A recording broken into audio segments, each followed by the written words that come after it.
The following podcast is recommended for mature audiences only.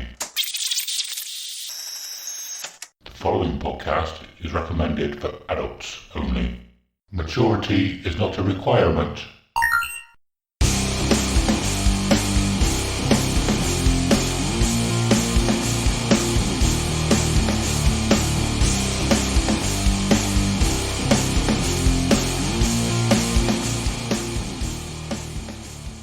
Hello and welcome to episode 43 of Dear Download, a podcast where we get to share our most intimate and treasured memories of Download Festival. We'll talk about each year, the bands we saw, the bands we missed, and everything else noteworthy that happened across the weekend. Also, we'll touch upon any news, other festivals, and the music industry past, present and future.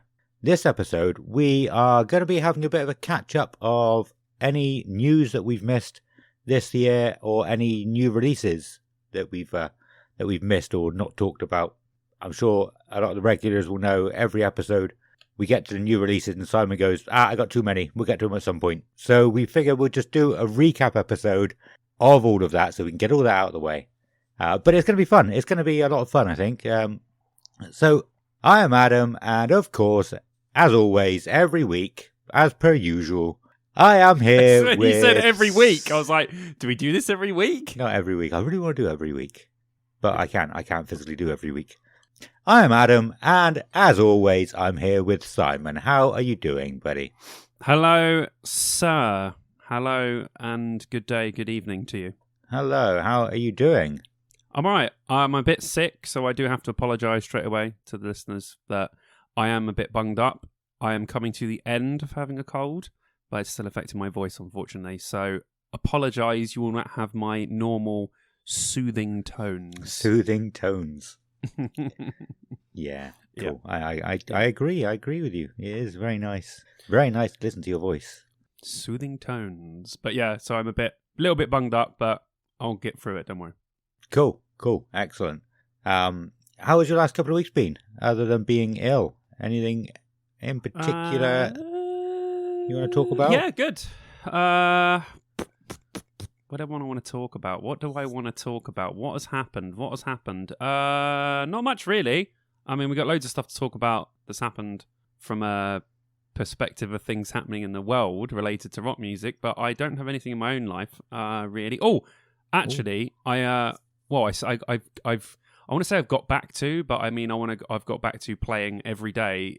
I've got back to playing bass guitar again, which has been... I did see... Yeah, a hell of a lot of fun, because I was a bass player in bands like 10 years ago, so I've just played it on and off since then. But yeah, I've been really, really enjoying it, and I'm going to add bass playthroughs to the YouTube channel. So I've just done my first bass playthrough for the channel, which is Scream by the Misfits. Cool. So I'm going to put that up as sort of a performance, because like a lot of bass playthroughs are all like tutorial, and it shows just their hands and not the top of them. Yeah. Mine's going to be, I'm going to play the song, but I'm going to be rocking out playing the song as if I was on stage. I thought it's going to be more of a performance-based playing. So I am actually playing everything properly. Yeah. But I'm not just sitting there and so everyone can see this is 7, this is 4, this is that. Because no one gives a shit. No one's going to watch my bass lessons and go, watch it and go, this is a bass lesson. I'm not showing you how to play the song. I'm just rocking it out to the song and playing the song as well. So if you want to watch that, then that's the kind of bass playthrough that I'm going to do. But yeah. So yeah, it's been really good getting back to that because I have missed playing an instrument. So it's been really good. And stuff is just so slow on the singing front at the moment. I can't get myself in a band just at all. So I have to do something musically orientated. So I've just... got back to playing bass and it's been really fun, but that is pretty much, apart from that and being sick, that is all I've done in the last couple of weeks, literally. What about you, dude? I was just gonna say we should definitely have some bass battles on YouTube. And no, let's do it, man. I'm not very good at that kind of thing. Really not. I've said a few times on here. Everything's all right with me. Generally, not much as has happened, the same as I said last week. One thing, I went to work with one of my socks inside out, and had it inside out for the whole day. That's no. about as interesting as my life gets. Oh man, yeah, that's so bad. I can't believe it. Inside out sock is just the worst. I didn't even notice. Until about 3 hours. But I mean, no, I got the week off this week, the week off work. I like to spread out my holiday. Usually I sort of work maybe like 8 to 10, maybe 12 weeks at a time, and then have a week off. Just for no particular reason sometimes. And this week is one of those weeks. So yeah, I got the week off. I had 3 days off now. It was Wednesday. And first thing Monday morning, I wrote myself a to-do list. I don't know if you do that. I have to have a to-do list if I'm off. Really? Yeah, I don't do that.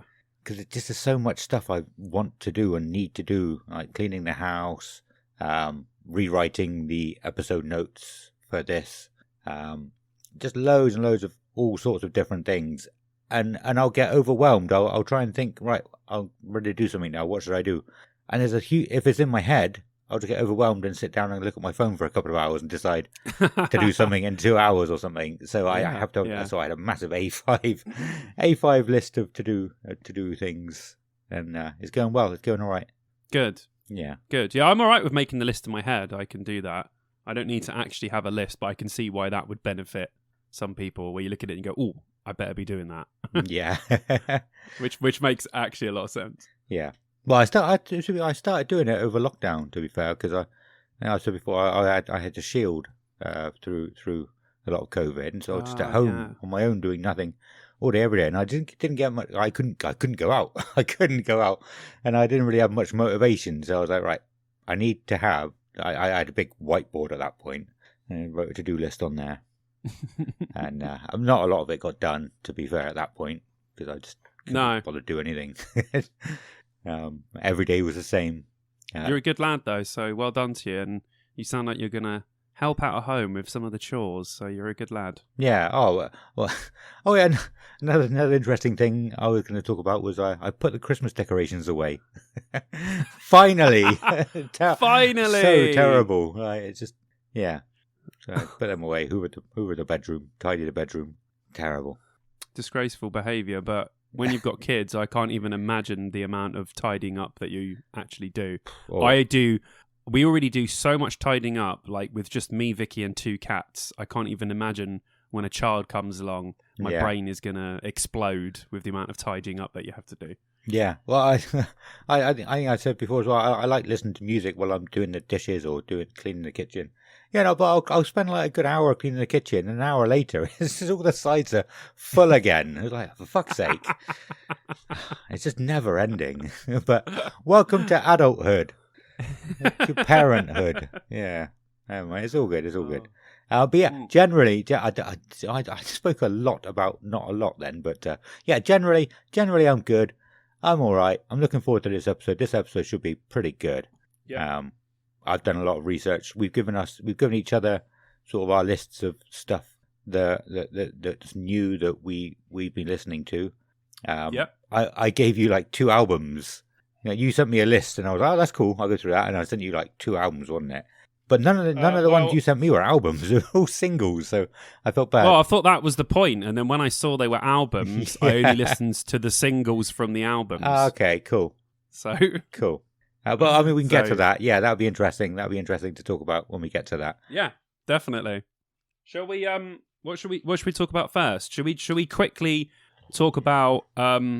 Should we quickly talk about download tickets? Oh yeah, absolutely. To kick off. Yeah. Okay, so there's no real main topic for this episode this week, guys. So we're not really going to bring Ronnie in because I was thinking that. Yeah, cool. I was like, this is all we're going to babble from festival lineups to tickets to new releases to whatever. So it starts now. Ronnie can have a week off as well. Ronnie can have fuck Ronnie, fucker. He's gone. He's gone out the door. He's loving it. He's got the night off. He's gone down the pub. Yeah, so obviously one of the biggest deals at the moment, based around what we do, is Download Festival 2023. Saturday, single day, sold out. 4-day arena only, sold out. Rock Retreat camping, sold out. Standard camping, sold out. Quiet camping, sold out. Eco camping, sold out. ROP camping sold out. Camping Plus sold out. Holy hell. Final tickets remaining Thursday, Friday, and Sunday, single days only. Is this not blowing your mind? Because it's blowing my mind. It is. And like we've said before, the ticket prices went up massively. Yeah. And it's still sold out. It's crazy, man. Honestly, like, it's just, it's mad. It's just, never underestimate Metallica. That's all I'm saying. Yeah. But still, yeah, I don't know whether it's a repercussion. Like, I was thinking the other day, right, taking a basis of my friend Harry, right? It was his first year, or anyone that went to download for their first year last year and is going this year as well. It's going to be like going to two different festivals, because last year was a vast empty space with it felt like a very empty download at the campsites. You didn't feel like that in the arena, but it still wasn't busy like crazy. So people that went last year and this year, especially in the campsites, they're literally going to be like, what the hell? Because download hasn't sold out in so long. I reckon that, especially people that me and you that go all the time, we're really going to feel how busy it's going to be this year. Like, I have a feeling we're going to notice by the queue when we first get there. Because last year had a queue for about, what was it, about 45 minutes to an hour before we got in? Yeah, it wasn't very much at all. And the whole festival was like dead the whole time. So how early are we going to have to get there this year to not be waiting for 5 hours to get into the festival? Yeah, good question. I don't remember what time they said the gates are opening. I know they've said 7 a.m. for something, but I'm not sure if it's... That was for the Thursday. Yeah. Oh, was it? So I think the Wednesday, yeah, as it turned out, I think people had said that, I think everyone went mental because someone got sent a message from download and it was like, 7 o'clock. And then everyone was like, oh my God, you can get there from 7 o'clock. Yeah. But then they went back to them and said, sorry, that's from the Thursday. So I think on Wednesday it's going to be a normal, what was it? They say it's like 11 or 12 or whatever it is. They lie though on busy years. They say 12, but they open it like 8 in the morning because they don't want a rush of people. So yeah, I would say get there as early as you can because like we left last year at like 6 in the morning and we got there. We took our time, blah blah blah. Then we met up with you guys. We met up at what did we meet up at, like 8 o'clock or something? 8:30 was like something like that. It was still pretty early. But now I said to Adam and my brother, I was like, how early are we going to have to leave this year? We're going to have to leave at like 4. Are we not going to sleep and leave at like 3 in the morning to be there for 6 to get a good place in the queue? So I just thought that was interesting that this is going to affect people's arrival times so much because it's going to be super busy. I think that is one of the best things to do this year. I think, yeah, we probably should leave as early as possible, like 2, 3 in the morning. Yeah, so it's easy to say that, but even when you wake up for download at like 5 in the morning, you're like, Jesus Christ. I know it's download and I'm really excited, but this feels like 5 in the morning. Yeah. I mean, to be fair for us, it depends who's going to be driving, because it's a good 3.5 hour drive for us. So it depends if they're going to want to go to sleep early, wake up early, and start driving from, like, say, 3 or something. I expect the passengers won't sleep, but the driver will have to have a good sleep. Yeah, that's true. That's something we'll have to discuss with our group. We'll sort all that stuff out closer to the time. But yeah, I was just thinking about other people, But anyway, yeah, crazy. I mean, download is just blown up this year. I don't know what's going to happen. It's hard to predict because there has been years where the gates have opened late. I think one of the really early years, like, it was meant to be 12. It didn't open till probably 4 or 5 o'clock. We just sat there in the hot sun. When was that? It's got to have been 2004, 2005, I think. Probably 2004, I want to say. But yeah, so it's happened. It happened a few other times. Not quite that long, but I do remember them saying they were going to open it at like 12. And then, actually, do you know what? That happened a lot more back in the day, was when they'd only open specific campsites, and then they'd wait, people would queue. Yeah. And then wait for that campsite to open, and then they'd open that campsite, where now it seems to be more of a, they sort of open all the campsites, and they sort of just let people go where they want to, rather than sort of ushering them to a specific place. I specifically remember in 2010, we were like, yeah, we want to stay in Blue Camp, because that's where we stay, and they're like, yeah, no, you're not. you're going to go over there to White Camp. Yeah. And we're like, but we don't want to stay in White Camp. And they were like, well, you have to. And then they were like getting us all over and we stayed in White Camp. And it was shit. Yeah. Like I was saying, though, so the only entrance for campers was through the gate where the castle is. The bit where you walk of course. towards to get to the arena now. Yeah, you probably remember it. That was the little... and it was bottleneck. Where the trees are on the right hand side, it was just bottleneck there. And luckily, we were in that bit. There was it must have been thousands and thousands of people behind us. We got there so bloody early. It must have 2004, 2005. One of those years, we got a minibus, and my friend's dad drove us from like 2-3 in the morning. So we got there stupidly early. That was good. I was drunk 3 times in one day that day. What, you sobered up, got drunk, sobered up, got drunk, sobered up, got drunk? Jesus. We were all drinking the night before. None of us were driving. We were just having a drink. Fell asleep on the minibus. Got there, started drinking in the morning. Fell asleep in the afternoon and got drunk at night. Wow. It was amazing. Yeah, that's pretty cool. I was pretty hardcore at one time. Not so much anymore. Jesus. But yeah, that must have been like 2004. But yeah, I said it just did not open it. Like everyone was wondering why, but we were lucky to be in that bottleneck where the trees are and the wall is on the left hand side. You get it, just in case listeners aren't sure. When you're leaving to go to the arena now, you go past the. I think there is an entrance there now, isn't there? Yeah, and you go. You still have to walk past that bit. Yeah. Yeah. So you go towards where the castle is, and you turn right to go down the hard concrete bit towards the arena. Just that bit there. But yeah, back to gone off again. Back to this year. I think, like you said, getting there as early as possible. I did not think about the fact that they lie and will open it early. They do that sometimes. They didn't do that last year because there wasn't anyone there, so they just opened it when they said they were going to, or around when they said they were going to open it. But yeah, I mean, I've been there before. I remember like 2017. Me and Carter got there super early, and then it was like 8 a.m, and they were just like, "Yeah, go on." We're like, "Really?" They're like, "Yeah." So fuck me. We were in and set up and drinking by like 11 o'clock. So yeah, I don't know why, but some years they just seem to open it early. But anyway, I just recommend people to get there as early as possible this year, just because it's going to be so busy. Yeah. So this is not one of my predictions. I'm not sure, but I just get the feeling it wasn't as undersold last year as people think. I think it was still fairly busy last year. So I don't think it's going to be as cramped and as like massively packed as some people were thinking this year. RIP is going to be much bigger. I don't know. I just get that feeling. I don't know why.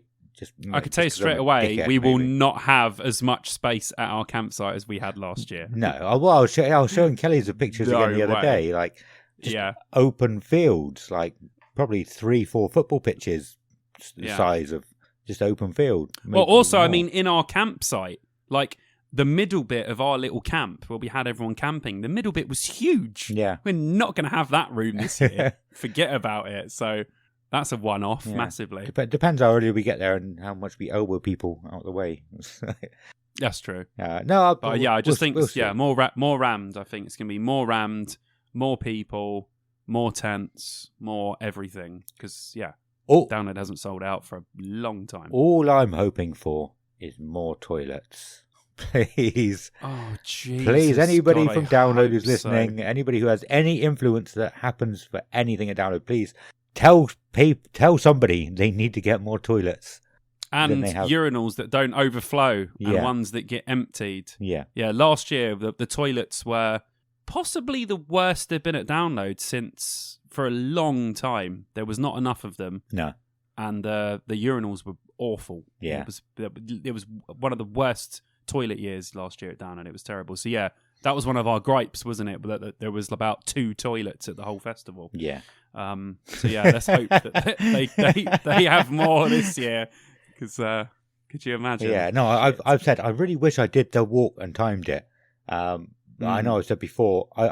If you were camped at the far end of Blue Camp, where we were, it was a Blue, wasn't it? We were in, yeah. Yeah. If you were camped at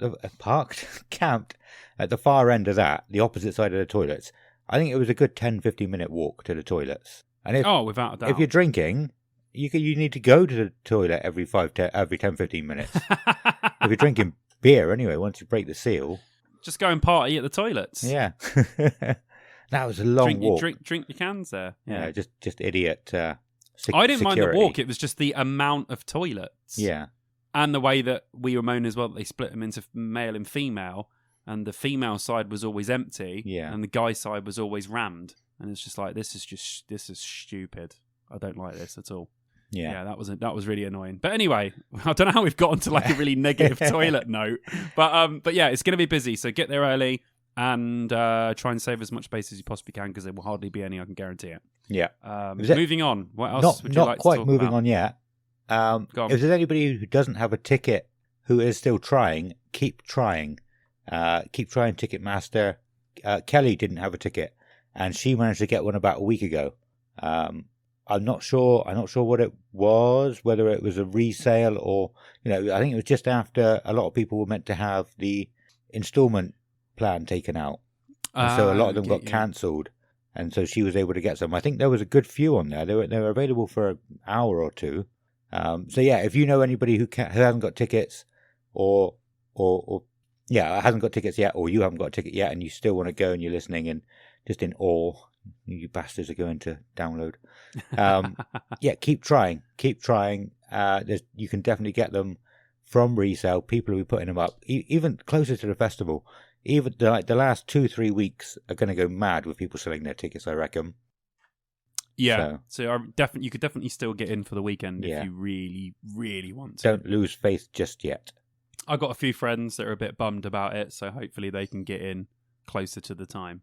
Yeah, cool. They will be. I mean, every year there's loads of people trying to sell their tickets in the last 2 or 3 weeks, so I'm sure there will be loads.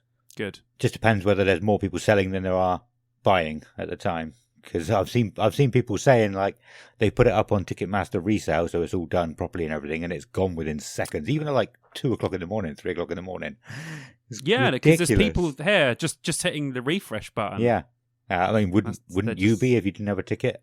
Definitely. Yeah, I would be. I was doing it already on there a couple of days ago to try and see if there was a couple on there for friends, and I was going to go just get it now. Cool. Yeah. Sorry. Moving on. I don't want to get that. Moving on, shall we talk Bloodstock? Because there was some Bloodstock news today that unfortunately Devildriver and Nonpoint, I think Nonpoint was the other day, but Devildriver mainly will no longer be playing Bloodstock, unfortunately, because Des has a heart condition, has been told not to fly anywhere or do any tours abroad that are outside of the US. Yeah. But also turns out that he's doing a tour of Coal Chamber at the exact same time. So I don't know how much bollocks that is that he wrote in that big thing, but we never know. But I'm annoyed about that because I am a big-time Devildriver fan and I was really looking forward to seeing them at Bloodstock. But unfortunately, they will not be playing, so that's a bummer. But without bumming out about the Bloodstock lineup, it still looks super good. And I know that you've always been tempted to tack it on to your sort of summer. Yeah. Are you tempted this year? I know you said that Halloween are playing and you that makes you want to go. Yeah, I've never seen them. In Flames and Kill Switch. There's all sorts of little treats. Forgot about Kill Switch on this lineup. Yeah, well, I honestly don't remember who else is playing at the minute. Should we have a look and talk about it? Yeah. Okay. Yeah. So I will say bands that stand out for me for this is Fit for an Autopsy, who I've been listening to a hell of a lot recently.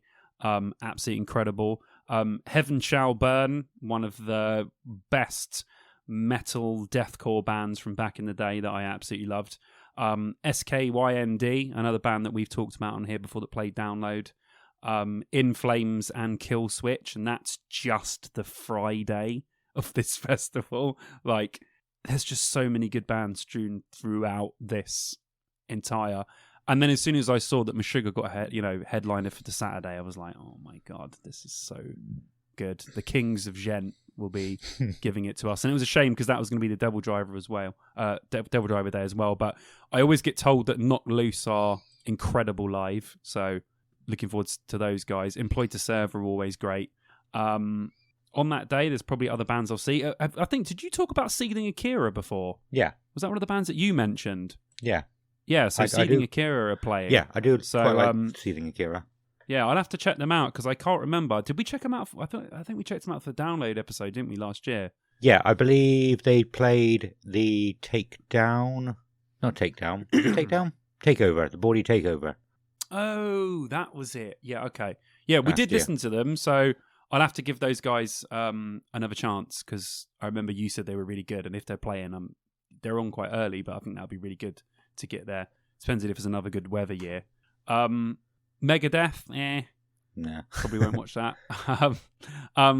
Halloween, I will watch them just because you go on about them so much that you love them. Yeah, they're good. Yeah, definitely watch them. Obviously, Sepultura, that would be good to check out. Ugly Kid Joe, Decapitated. I mean, there's Biohazard is one of the biggest ones for me. I've been a Biohazard fan for a very long time. And Unto Others as well is another band that I absolutely love that are playing. But yeah, I think overall, this just looks like a really great festival. And it's a really good one to end the year with. Yeah. And if it's anything like the weather that there was last year, it's worth going to the festival just for the weather. You know, if you're going to see any bands, just sit in a tent and enjoy yourself. But yeah, I'd like to be able to tempt you to come because I think that would be really cool. But at the moment, only me and my friend Alex have tickets. So I don't know how many people I know that will be going. Hopefully a lot of my Bloodstock crew will. But I haven't checked in with any of them to actually find out if they're going. But I'm sure some people will that I know. Yeah. Was that the Alex that came with you last time that was trying to give you 8% beers at 7 o'clock in the morning or something, whatever it was? Yes. Yeah, that was Alex. And you're like, I don't want that one. Give me like a nice 4% or something to start with. Yeah, real fancy box, different beers. Oh, no. Oh, that's Shane. No, that was Shane. Shane. Sorry. Okay. I thought you meant at Download. No, yes. Shane is the one that normally tempts me because he works for the Day Brewing Company, so they give him a supply of beers, and it's like the 8% ones are like, oh my god, they take your head off, man. You can't be drinking one of those at 10:30 in the morning. You'd be absolutely twatted. So what do you think of the lineup so far? Yeah, looking at this, pretty much what you said. Killswitch and In Flames. There'll be other on stuff Friday. on there. Yeah. There's bands I haven't checked out either, so I'm sure there's other bands on there that are really good, but I haven't checked out any of the bands apart from the bands that I already know. So there might be other like gems on there, but at the moment I haven't listened to them. Yeah. Well, I mean, I haven't seen Killswitch for a long time. I'm not the biggest Killswitch fan, but I mean, I do enjoy them. I remember this about you now. Yeah. Now I remember why I hate you. Yeah, I remember. Well, I mean, for me to like a band, I become a super fan. I only say I'm a fan of a band if I'm a super fan of theirs.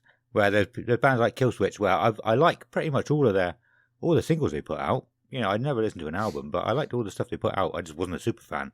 That's why I say I'm not the biggest fan, but I still like them. Yeah, but that always sounds negative. I know. It's not meant to sound negative. You should say, go on. You should say, I'm a fan. Yeah. Of a band that you like songs of, right? Yeah. And then if you're even more of a fan than that, I don't know, you should say, I'm the biggest fan. Yeah, I probably should. Because if you say I'm not really a fan, that's like, well, so you don't like them then. It just sounds really negative. Yeah, it's not. So yeah, I'm sure people have gathered that about me from listening to this. But yeah, I mean, if I say I'm not a fan, it means I'm not a fanatic. Because that's what fan is meant to mean, isn't it? I'm not fanatic about them, but I do like them. But yeah, like you said, it does sound negative. But that's what I mean when I say I'm not. Yeah, okay. Yeah. But yeah, no, I like them. In Flames. Do you know, can I just say something quickly? Go on, just quickly, go on. before you look at it. How can right, if you're listening to this, get the poster up on your phone. How can this poster look so nice and the Download one look like absolute dog shit? But hey. Sorry, mate. I didn't mean to cut you off. No, it's fine. I mean, the fact it looks like it's on a stone wall, and similar to what you said about the website, it looks like it's from the Stone Age. So this is they probably carved this into a cave somewhere. But yeah, it looks good. It's like chalk on chalk in a cave because they haven't got any technology skills. No, I don't want to bash Bloodstock. I've never been. I've always said, even before doing this, even while we're doing this, about Download Festival, I do like heavy music. I like seeing heavy music live. We're going to talk about Fit for an Autopsy. You gave me one of their songs to listen to for a new release. There was another one. What was the other one you said? I think it was Cradle of Filth. Cradle of Filth. I did like that. I've listened to Knock Loose recently. Oh, nice. Because I said, I think it was last episode, I said I should, instead of getting them confused with Neck Deep every time. And they were good. We were making the same mistake. Yeah. And there's nothing bad about it. Like it's not the kind of thing I would listen to all the time anymore. But I love seeing that kind of music live. You feel it in your chest. You're walking up to it and you just feel it in you. Feel the music, and I love seeing it live. Yeah, what you mean? So. Yep. Even if there's not many bands that I've listened to before going to the festival, I know I could just turn up at any tent, any stage, any time, and I'll enjoy it. The other good thing about this one is, like we talked about before, is the Metal to the Masses. There's a whole stage for the whole weekend with a load of bands that aren't on here yet. Yeah, you're right. Talking of Metal to the Masses, I should have mentioned this in the beginning.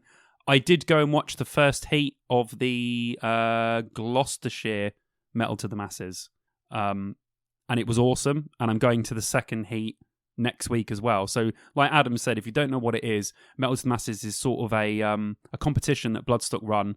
And if you win, you get to play on the, what's it called? New Blood? Is it New Blood stage, dude? Hobgoblin New Blood stage. New Blood stage at Bloodstock, which is just the best idea. It's just supports local bands and music and the metal scene, and it's one of the best things that Bloodstock does. But anyway, I watched. I know a lot of the bands on here, and one of my friends was in the band. One of the bands, unfortunately, he didn't win, but oh well. So yeah, the bands that I saw on last week's heat was Panic Switch, who are like sort of metalcore band, which was really good. The Uncharted, Avira, Isolation, and More Human Than Human, which is my friend Tony's band. He's the drummer. They're like a two-piece. He plays drums and does synths, and their bassist has like a shitload of pedals and he sings at the same time. So it sounds like a whole band, but it's only two people. Nice. But it's awesome. But yeah, the band, the Uncharted one, they are really good. Yeah.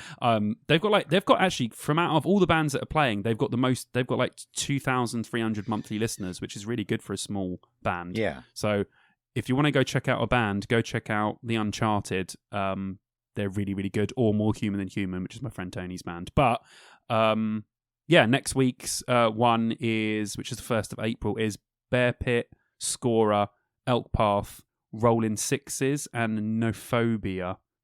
So I know the guys from Rolling Sixes because my old band was on the same label as them, and I've played with Scorer before, so I kind of know people that are playing, but I'm really looking forward to it. And it was really good, and it was packed, which was the best thing to see for a local gig. Like, it was proper packed, and I love when local gigs are like that.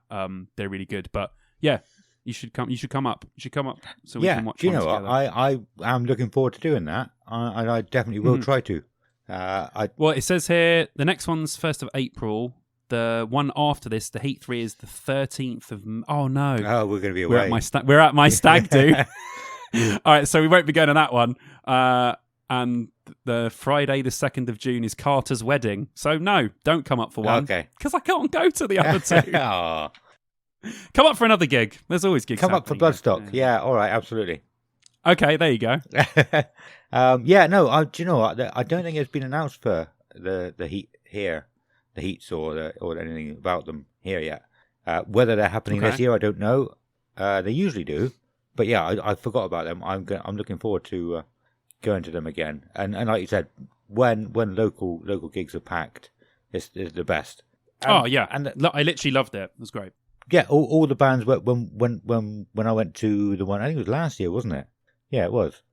Every single band. You said that they were awesome. Every single band that I saw at the Metal to Masses were, incredible. Every heat as well. So good. So I'm definitely looking forward to going to see when it comes here again. If it does. I'm not sure if it is this year. I haven't seen anything announced. It was other places, but it wasn't here last year. So I don't know whether some places do them and then they don't do them and they do them, but yeah. I don't know how it all works. But yeah, definitely. I know I've said before loads of times. I've said it today as well. I will definitely try and get to it this year if I can, because it looks amazing. It looks amazing every year, to be fair. it's just getting time off work and the money available. Yeah, that's fair enough. You know what I mean? If you can go. Yeah. It's highly recommended. And then quickly, we'll just touch on another festival. The other big news that's happened so far is, actually huge news, is that 2000 Trees has announced their second headliner, and it is none other than Bullet for My Valentine. Yeah. Which is a massive steal for 2000 Trees. Like, 2000 Trees is not necessarily a well-known festival. It's getting up there now. I mean, it's the same size as Bloodstock, so it should be as well-known as Bloodstock is.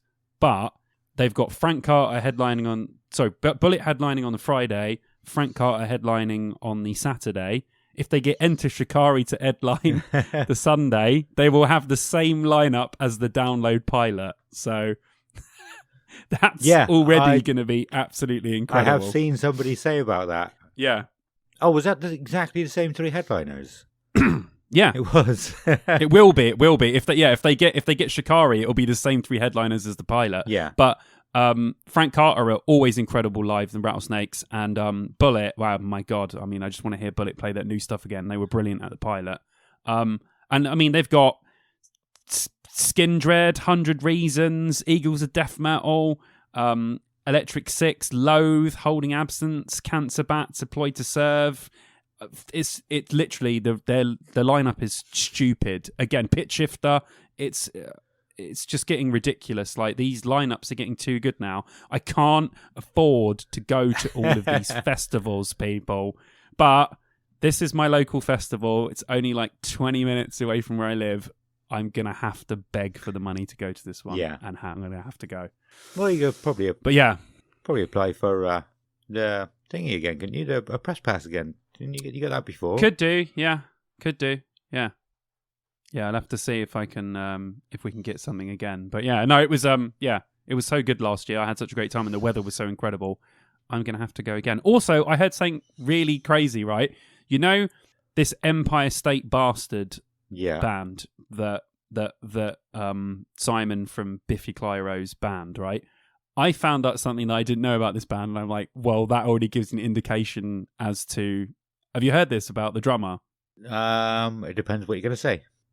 The drummer of Empire State Bastard is Dave Lombardo of Slayer. I have heard that, yes. Isn't it? And I was like, okay. And they're meant to be that gives me an metal. Indication. I'm sure someone said it's an extreme metal band.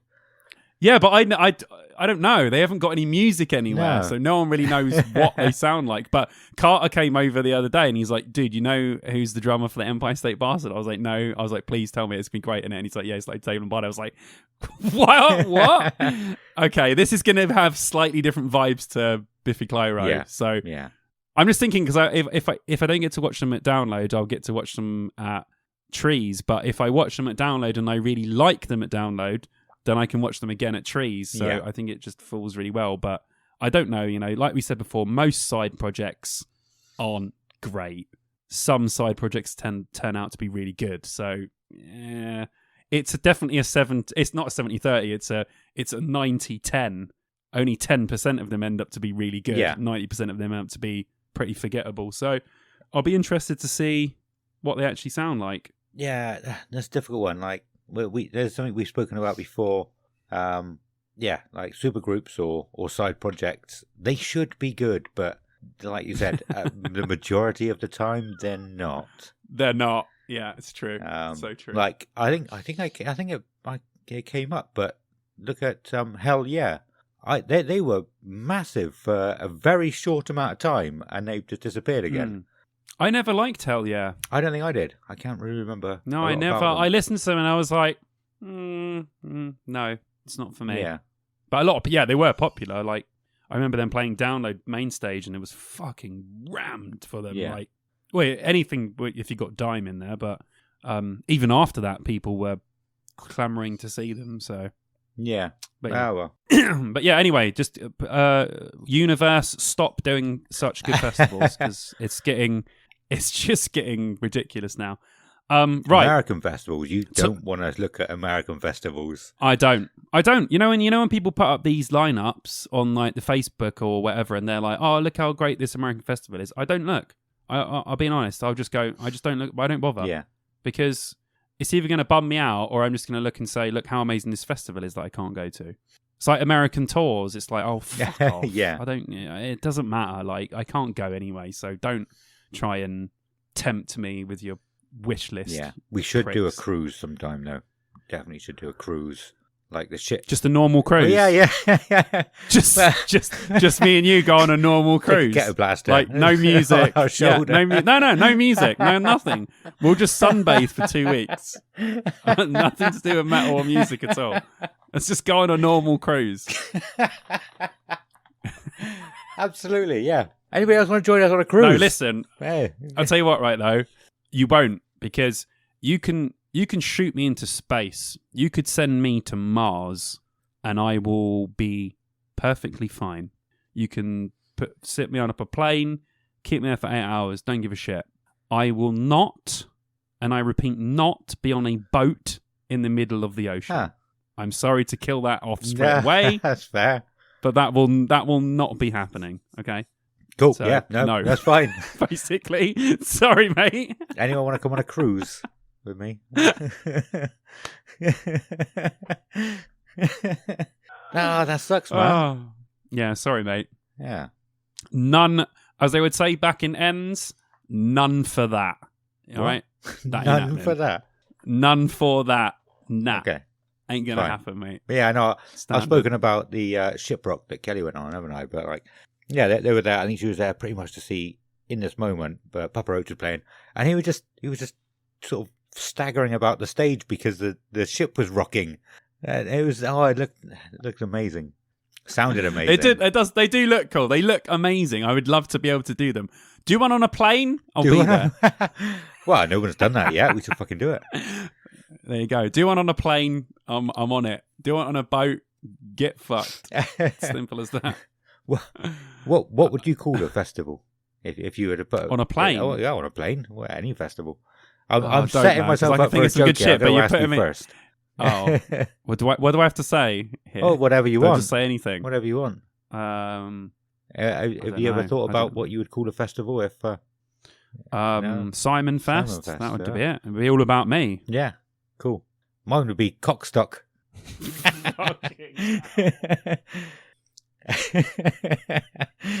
Jesus Christ. Cockstock. Because my surname is Cox, if anybody doesn't know. Mm. Of course. Yes. Put that on a t-shirt. Slam that on a bit of merch. We should. That would be. We need to do our own merch, to be fair, and we can have that on some merch. Let's not get started about it. We'll do merch at some point. Yeah. We'll do merch at some point. Yeah. I don't know. Someone, not saying any names here, still needs to do the fucking Patreon, but we won't go into that now. That's me he's talking about. That's me he's mentioning. I keep getting emails saying, "Come and finish your Patreon," and I'm like, "All right, I'll do it another day. I'll do it." It's not, do you know what? It's not on my to-do list. I will add it to my to-do list, and I'll do it in like 3 weeks' time, 2 weeks' time, probably. Okay, that's 2 cool. weeks. No problem. People. I was in jest. Okay. Can I just say quickly? I just like clicked onto the download website. It says 77 days. 7. That's not long. No. That's really not long. That's pretty. It's 11 fucking cool. weeks. Yeah, that's mad, isn't it? Maths. I get married the week after, so that means it's 12 weeks 12 till I'm weeks. married. Nice. Right, quickly before we get off of lineups, shall I just quickly play this game with you real quick? Yeah, let's do it. Okay, so people, I had an idea today, just a bit of fun with Adamansky. I am going to get him to look at the current download lineup for 1 minute. I'm then going to give him a list of bands, and I want him to tell me if the band is on the lineup or not. I will give him his final score after he's finished and let him know out of the bands that I will mention. Adam, from your now, I've got you it up, have. I'm not looking Do yet. you have the? No, you have it up. From now, I mean, we won't do this on the thing, but we'll cut to a minute after. Countdown But timer you on have twice. And he's assured me. Actually, do you know what? Oh no, I'm trying to get him to not look at it. Right? It's not there. It's there. I'm trying to get him to say something. Okay, listen. If you don't get rid of that when I ask you these questions, this podcast is going to fail. Okay. Okay. Yeah. So once you look at it, you have to close it. Cool. Otherwise, this podcast is gonna. Okay. I mean, it's already, but you know. Yeah.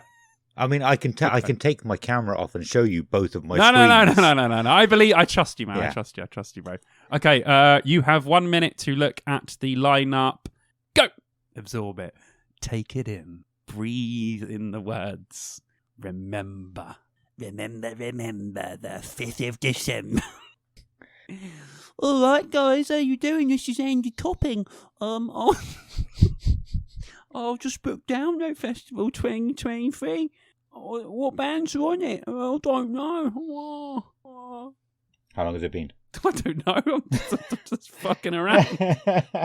I'm on to Saturday. I was like, do I need to rush this or do I have time? What is that? Bambi Thug. All right. Mate, you got about 10 seconds. Okay. 8, 7, 6, 5, 4, 3, 2, 1. Close that page. Gone. Oh, no, that was that. Gone. On the 2003 one now. Right. I will say a band. Okay. You tell me if they're on this year's lineup, okay? Yep. Okay. Mum Jeans. Yes, they are. Start off with some easy ones, maybe. Pupil Slicer. Yes, they are. That's good. This guy's good, guys. 3 Days Grace. Yes, they are. Kid Buki. Is it?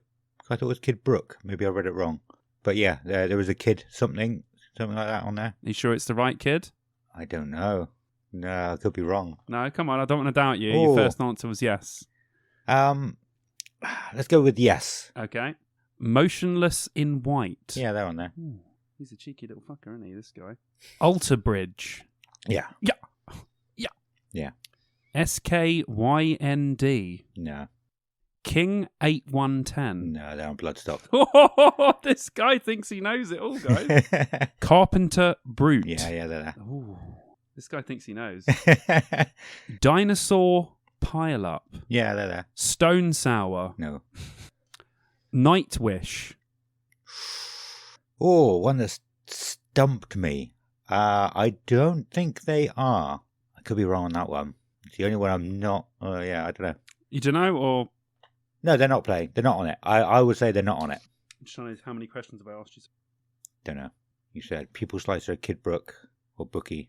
I don't know. I'm not gonna. Oh yeah, it's all right. I'm just thinking of how many more I'm gonna give you. Okay, I'm gonna give you three more. Okay. Fever 333. Yeah, they're playing. Been making his playlists, guys. I haven't this year. Have you not? No. Right. See, it's bad if I just go with bands that you just don't know, because that's not really fair, because you don't know them anyway. So I'm trying to throw off your brain. Okay. A little bit. Avatar. Yeah, they're playing. Unearth. Unearth are playing. Yes. Well, that's something I remember from before. I don't think I read them while I was reading the poster a minute ago. You just remember. Yeah. It. And the Bronx. The Bronx are playing as well, yeah. Okay. Out of 15 questions, you got 14 right. It was Nightwish, the one wrong, or Kid Bookie. It's Kid Brook, isn't it? No, it wasn't. Oh. It was Unearth. Unearth are not playing. Why aren't they? They are, aren't they? I'm sure I've seen them on there. No, it was Undeath that are playing. Are they? Not Unearth. Oh, I think I've read that read that wrong every single time I've read it then. Which is what you were that is what you were trying to do, right? Trying to see if it messes my eyes. Yeah, I was trying up. to throw you off. But well done, dude. Jesus Christ. Some of them I was like, he's not going to remember that. Yeah, I remembered that straight away. Yeah, he's not going to remember that. Yeah, I remembered that straight away. Jesus Christ. Well done, dude. Nice, thank you. You get a treat. I don't know what I get you, but I get you a treat for that. But well done, man. Thank you. You're good. You got a good memory of bands that are playing this year. But yeah, we won't go through the download lineup because we've done that. we'll do that later towards the time. But yeah, download lineup obviously looks good as well. It's sort of my job to remember now. if you ask me about, so what is it, 2022, we would have done a lot about 2022.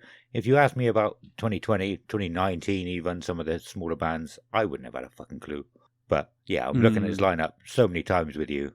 I've got quite a good memory anyway, I think. Okay, you're good. You're but, good. But yeah, you can buy me a beer. And speaking of beer, hey, look at that segue, right?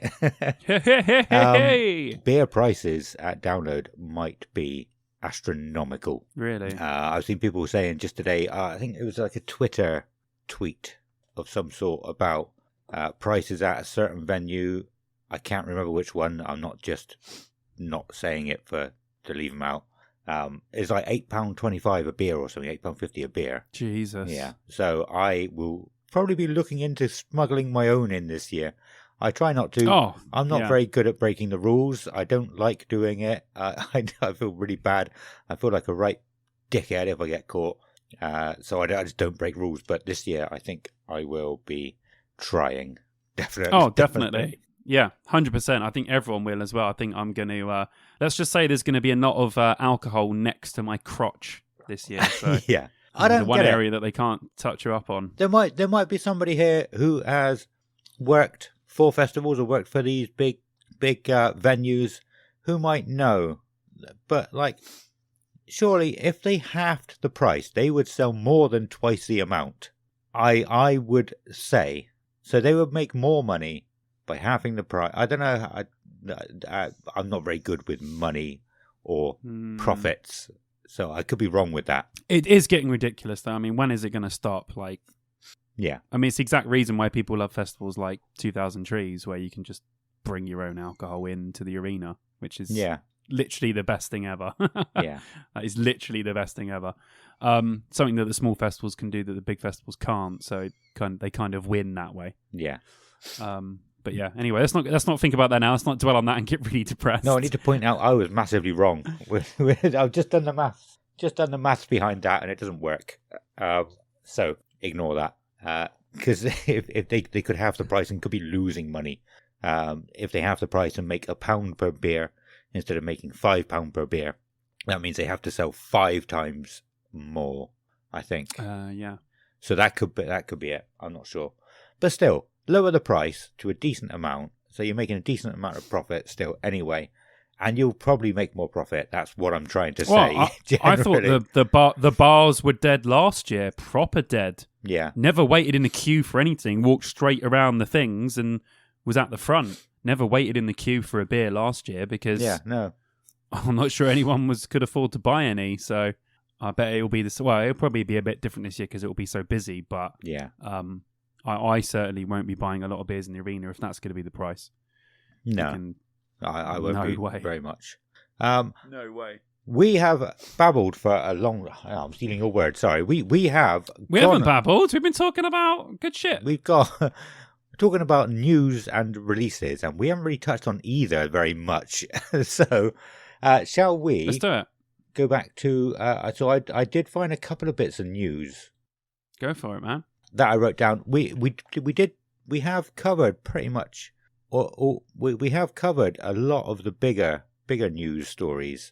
So I couldn't actually find many. I thought there was going to be loads of bits of news that I could find and go back to, but there weren't very many. So it shouldn't take too long. But I'm sure you heard about Avenged Sevenfold getting hacked. Yes, yeah, I did hear about that. And so that the hackers released some sort of fake posters of the festivals they were meant to be playing, and say they cancelled their appearance at those 2 festivals. I don't really understand why anybody would want to do that, just for shits and giggles, I guess. But what I didn't know about was they actually uploaded a fake episode to their sort of podcast page. Do you hear about that? Oh, no. A fake episode. But they used AI and deepfake technology to generate M Shadow's voice and to read off the cancellation sort of notice that they'd written. So it actually sounded like M Shadow. Like, that's an insane amount of work someone would go to just for a load of fun, just to mess around with just to muck around. Yeah. That's cool, man. I like that a lot. But, well, at least they didn't do anything bad. They just Yeah. fucked around, which is fine. Yeah, definitely. But yeah, that's something I didn't know about. Obviously, a lot of people would have heard about them cancelling as well. We've talked about a lot of bands that have been releasing stuff recently. Yeah, in this we have, episode, actually. So yeah, there is a possibility that Avenged Sevenfold did all that themselves because it's just before they were releasing a song for the first time in a long time. Yeah. We've spoke about that before. Bands do maybe not fake hacking, but bands do stuff to get them attention just before a release. Yeah, makes sense. It's possible. It's just clever marketing. Yeah. Just being clever. But another thing I found was the System of a Down's drummer. He was on I can't remember what the podcast was. That's terrible of me. I really should know that. I should remember to promote other podcasts. But anyway, he has said that he thinks they should have replaced Serj Tankain in like 2006 and had somebody different. Because he feels like they wasted sort of 10, 15 years of not making any music, and Serj just didn't really want to be in a band or didn't want to do anything with a band. And I thought that was an interesting talking point. Do you think it would have worked without Serj? Do you think they could have done stuff without him? I mean, I guess it depends who they get to replace him. If they can actually do the original songs in any decent kind of way live, or the older songs. Yeah. I mean, it's probably frustrating if you're in a band that could make big albums and sell big places, and your main singer doesn't want to actually do anything. Yeah. So that would probably be annoying, because it's probably sat with him for quite a while thinking, shit, we probably should have just replaced him and carried on doing stuff, and then by now it would have been normal. So yeah, I can see his point. Probably annoying if you're working with someone that doesn't actually want to do anything. Yeah. I mean, they haven't recorded an album in God knows how long, so... Yeah, but it's not easy to replace a vocalist. So true, but it's been done before. Yeah, it has been done to varying degrees, I guess. But sometimes it works, sometimes it doesn't. But at least they could say they tried. Yeah. Innit? So. But yeah, I think Serj has got such a unique voice. It might. Oh, I don't know, because the guitarist sings a lot as well. There's a lot of. Well, yeah, I don't know. It could have worked. It depends who they got. But I just thought that was interesting talking point. But also talking, not something I've got written down, but talking about replacing singers, Ryan McCombs, I don't know how to say his name, from Soil, has rejoined Drowning Pool. Yeah, what's up with that? Wasn't there their last album? Well, actually, no, I don't say why. I listened to it and it was really good. Yeah. So they obviously had a good singer. We've done like what, 2 or 3 albums with him at least. Yeah, I don't know how long ago when the last time he left was, or how long this. So what happened to that guy? Did they just boot him? I don't know. I didn't look that up. I didn't write it down, but it literally just come to me, and I thought, oh, because I really liked. There was 2 albums. I think there was. Oh shit, took me phone. I think there was 2 albums with Ryan McCombs. One of them was Full Circle, which was an absolutely incredible album. I want to find out what the other one was, because I think they were both really good. It might have been more than 2. I can't remember, but I did really like Drowning Pool at the point where Ryan McCombs was in it. So it'll be interesting to hear what comes from them now. He done Desensitized and Full Circle with them. Desensitized was a very good album as well. I didn't think it was him at that point, but yeah, I thought it was Full Circle and the one after. But yeah, Desensitized was really good. Was that the one with Step Up on it? If you want to step up, you're gonna get knocked down. That was Desensitized, yeah. Fucking 2004. Jesus. But wow. Yeah, that was the couple of bits of news I had written down. Like I said, there was more. We've covered more news than I thought. We've done loads. We've done loads of news, man. Yeah. All over there. Yeah. Oh, yeah. That new Giant Pool album was awesome. I can't believe they got rid of their singer. That sucks. Okay. Well, maybe he was a dick or something. I don't know. Could have been, yeah. Weird. Okay. Sorry. Yeah. I was just looking at Drowning Pool albums like, okay. Yeah. Likes that new album.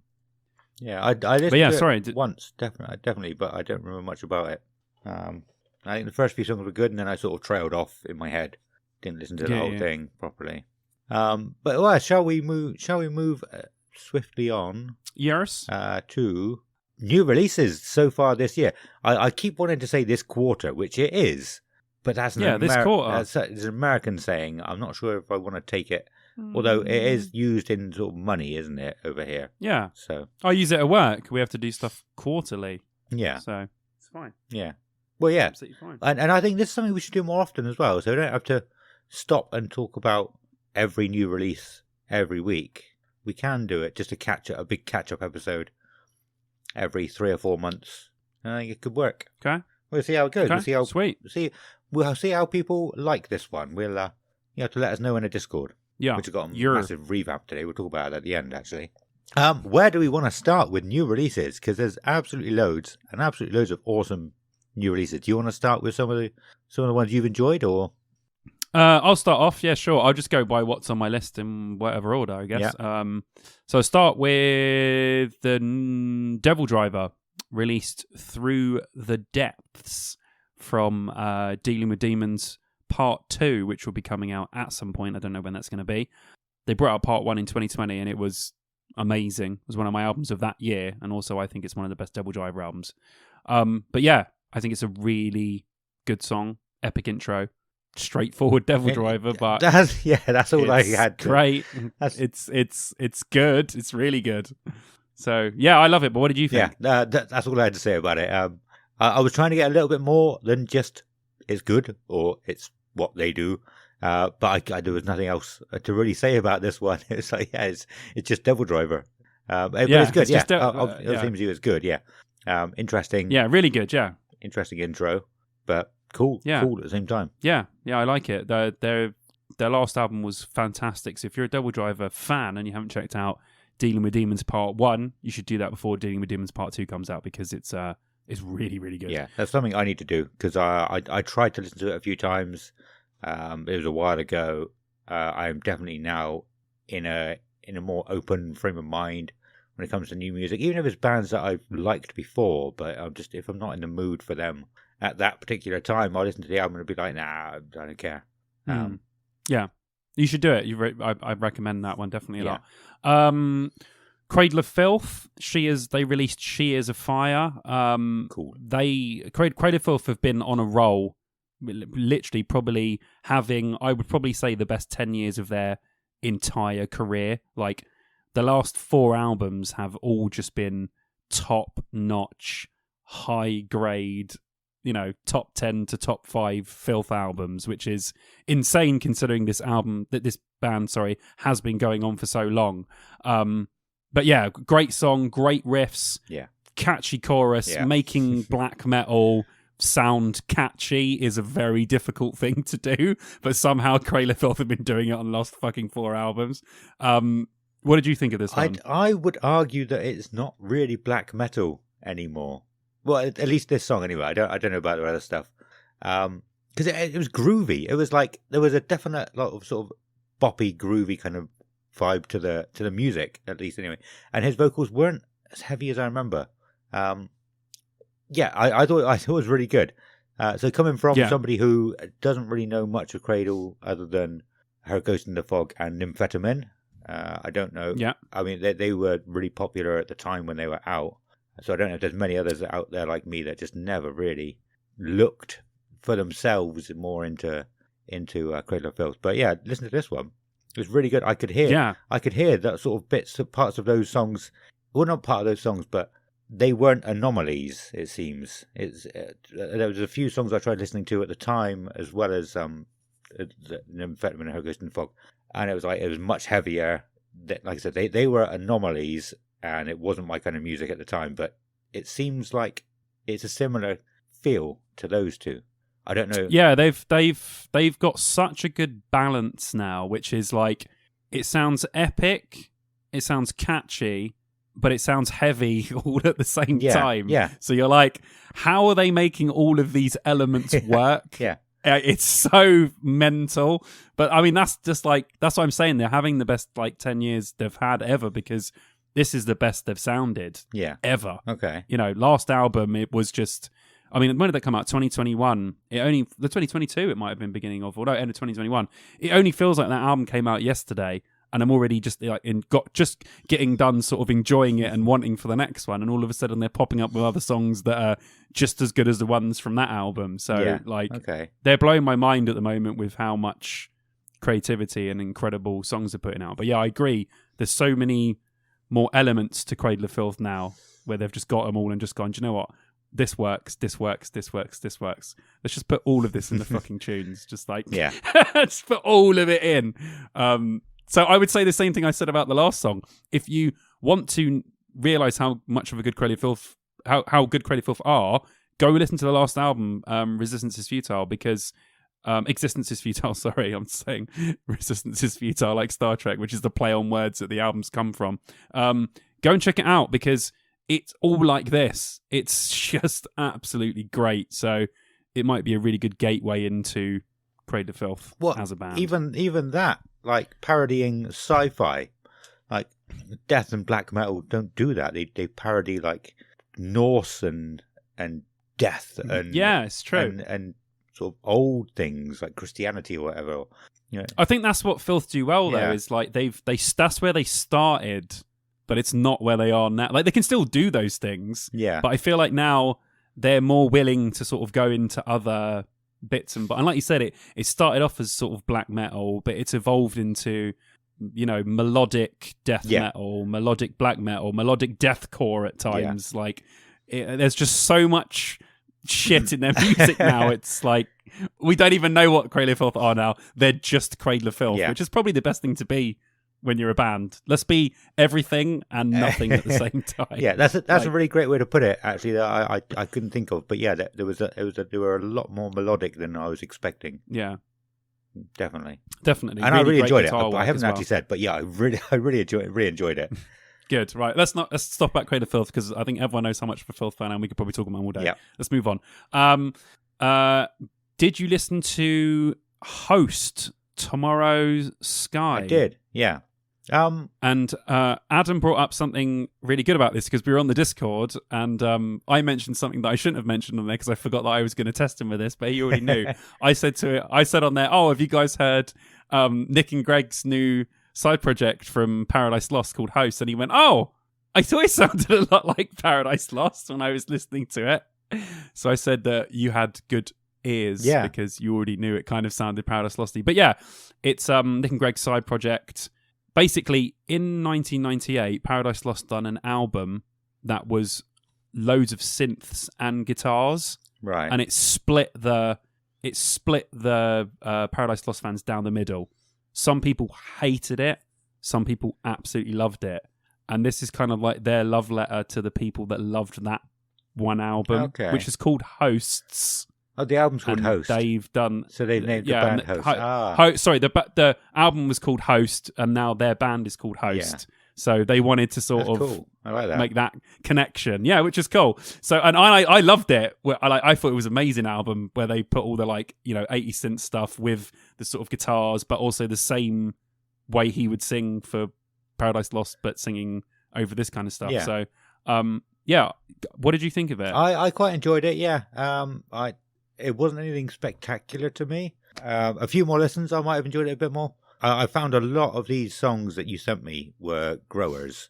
That's something we've touched upon on the podcast recently as well. Yeah. Again, for me, a lot of the times in the last 10, 15, 20 years, if I'm not like somebody straight away, I've never gone back to them. But obviously for this, I've been trying to sort of get into the song, sort of get familiar with the song so I know what's coming up. And I can actually analyze it in a decent kind of way. And so, yeah, I didn't mind the song at first listen. If it was just like the way I used to be, I wouldn't have. I would have gone like, yeah, it's not for me. I don't really enjoy it. But after a few listens... Now you'll give things a second or third chance. Yeah, after a few listens, I was try and capture. Yeah, this is okay. Good. Okay, cool. Yeah, but it's really good. If you like Paradise Lost and you don't know about this, go and check it out. They're called Host. If you like Paradise Lost, you will like this. We'll move on. The Used, People Are Vomit. So The Used have released a couple of singles, but obviously this is the most recent one. But I don't know if it's coming off of an album or an EP. I haven't checked. But it's another stomper from them, I think. I'm really digging the new stuff that they're bringing out. Kind of reminds me of the sort of Lies for the Liars era stuff, quite on the heavier side. More rocky as well, because the last album artwork was more Heartwork was more experimental than heavy. Not that the Used have to be heavy all the time, but I do like the heavier side of them. But I think it's got a great chorus. It's really good riffs, and I just love the Used. What did you think? Yeah, the same. It's pretty standard, the Used, but that's not a bad thing. I didn't listen to a lot of their middle stuff, but they are Kelly's all-time favourite band. I actually put it on Saturday, and she was like, "Oh, this is really good. Who's this?" And I was like, "This is the Used new song." I bet she was like mind blown. He's showing me Used songs. What is going on? But yeah, I really liked it. I listened to it again today. I listened to it a few times. I listened to it today, and I was like, "Yeah, this is a good song. I really like this one." Yeah, it is good. That little people around there, you're like, oh shit, that's gonna get stuck in my head, man. It's really annoying. But yeah, they're great. I can't wait to see what they bring out next, or if it's from an album or something. I haven't checked, so we might have some news on that next time. But I'm glad you liked it. Yeah. This one's a huge one, actually. So Avenged Sevenfold, as we were talking about before, have released a new track called Nobody. I can tell you straight away, I definitely wasn't sure about this track. But I will say now, I've probably listened to this track the most I've listened to Avenged Sevenfold since they released Almost Easy, which was in like 2007. Really? Huh. I've had this song on pretty much on repeat. It's been on all my playlists and everything. I don't know, like, first of all, it's got like a really weird sort of 9 Inch Nails hi-hat going through it, which I thought was really jarring at first for an Avenged Sevenfold song. It has sweet picking in it, like really weird vocal lines, but then really epic parts. And that fucking solo at the end, holy shit. Yeah. That's a fucking guitar solo. So it's like, it was so all over the place on the first few listens. I was like, I can't take all this because there's so much happening and it's such a change, but there's also little bits in there that sound like Avenged Sevenfold. I couldn't get my head around it at first, so I had to listen to it 5 or 6 times. And the more I found myself listening to it, the more I found myself listening to the next song and then just wanting to go back and listen to that song again. Yeah. So it's been like an earworm for me. And it's piqued my interest more than I've been interested in an Avenged Sevenfold song coming out in, like 15 years. So now it's piqued my interest so much that I want to hear what the next song's going to be. Is it going to be a standard Avenged Sevenfold track, or is it going to be something that's really fucking left field like this is? So I'd love to know what you think about it. Yeah, well, it's the mystery of it, isn't it? Like, it's not your typical Avenged Sevenfold song, and it's got people talking about it a lot. Yeah, big hell of time. a lot. I think so. We had someone say in our Discord that it feels like they've slowed his voice down. So I sped it up by 19% and lowered it by 1 semitone, and it sounded good. It was really good. It's like he sounds almost normal again. But yeah, there's something. I haven't listened to it with my music producer head on, but there are definitely some thing on his vocals, 100%. Yeah.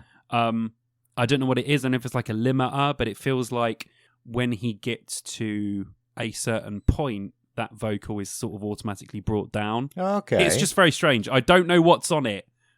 Something like that, but I don't know. But yeah, at first that was another jarring thing because I'm like, wait, what? Okay. It's just everything about this song jarred me at first. I was like, really... But it's made me so interested in the song that I've actually come to love the song. So if that was their thing the whole of the time, I think they're actually winning at doing that because people have been so like, what the fuck is this? That they listen to the song more times than they would if it was just a standard Avenged Sevenfold song. Yeah. So I don't know what the hell. I'll send you my version and see what you think of it. Yeah, send me that version. It's good. I love that. It's so great. See what I mean? This is like it's like everyone's become fucking Batman with this. Like everyone's becoming like a detective. They're like, oh, let's slow down the song. Let's take it out. Let's try and take the effects of his voice. I want to do more. Okay, but more. Yeah. Do you like it? You didn't say whether you liked it or not. I don't know if I like it or not. I was never the you're still on the biggest fence. Avenged Sevenfold fan anyway. But yeah, I mean, I don't dislike it. Okay. I didn't listen to it enough to start with, and then people were pointing out in the Discord about the solo. So the next time I listened to it, I was like, "Oh yeah, that is a really nice solo." And it starts like halfway through really the song good. as well, doesn't it? I think It's like 3/4 the way through the song. Like they don't mess around. They're like, let's do all this epic shit. Yeah. And then there's a bit in the middle where it's like, oh, we've just become Queen for like 2 seconds because they've got like 15 layers of vocals, and then all of a sudden this fucking just like insane guitar solo, and you're like, wait a minute, what? We're like 3/4 way through the song. Yeah. What the hell's happened here? Yeah. It's cool. And it ends like with it. like violins or something, doesn't it? Which is interesting. Yes. It's just interesting. weird. I think it's good. I think it's going to grow on me some more. Definitely. Yeah, I think so. Also, it's weirdly made me want to listen to Avenged. So today in the car, I had Avenged Sevenfold album on, and I was like, oh, fuck. I forgot how much of a good album this is. So never listened to now it. they've got even more streams because I've got to listen to a shitload of Avenged Sevenfold again. Cool. All right, cool. So moving on from that one, but that was a good talking point because everyone was talking about it, so we might as well. Yeah. Okay, moving on. Enter Shikari, It Hurts. I wasn't sure about the new Enter Shikari stuff at first. The first few songs they released, I was like, they're okay. They were growers. This is the only one that I really liked straight away as soon as I heard it. Really good vibes on this song. Really makes me want to sing along. And when it comes on, I'm like, oh, yes. This is going to be really good live. But yeah, I'm really looking forward to. I mean, again, a lot like Cradle of Filth. I genuinely think Enter Shikari are having the best 10 years of their career. The whole last 3 albums have just been actually even going back to like Minesweeper and A Flash Full of Colour, even back in like 2013. I don't think they've made a bad album since like 2008. They've just been absolutely unstoppable. Enter Shikari, they're just one of my favourite bands. What did you think about it? I really enjoyed this song. Yeah, it was really good. I have not listened to any new Enter Shikari since like the first song they released. Pretty much. So 2006 then. Yeah, I think I listened to like the next single they released after Sorry You're Not a Winner. And I was like, okay. They're leaning. I think I could be wrong. I can't remember that much, but I think I remember thinking at the time they're leaning more into the electronic side, and it's not for me. So I never listened to any of their stuff ever again, pretty much until this that's song. Such a shame. I know, guys on the Discord, we got tons of Shikari fans in the Discord. Yeah. A lot of us are But I mean, crazy about after them. listening to this song, I will check out more of their stuff. I could listen to this song all day long. I really like this one. My kind of thing. Yeah. Heavy, but also, I love electronic stuff as well. Dude, it's just like last album is where you need to be. Yeah. Like, but that's the thing. They do that as a band. Sometimes one album might dip in slightly more to the more electric stuff. They'll always have heavy songs on it. Yeah.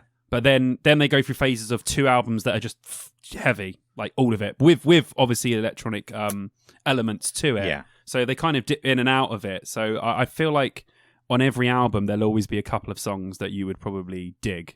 Okay. But I think that this is really good, and I'm really looking forward to the new album because this is such a awesome. I want to listen to it now. I've already got it in my head. That chorus is in my head right now, and I'm ready. I'm there. Like, was it them? 2000 Trees, get Enter Shikari. We want that pilot lineup. I want Frank Carter, Bullet, and Shikari, and I'll be a happy man. Yeah, I just pretty much contradicted myself by saying I didn't like him because of the electronics, but I love electronics.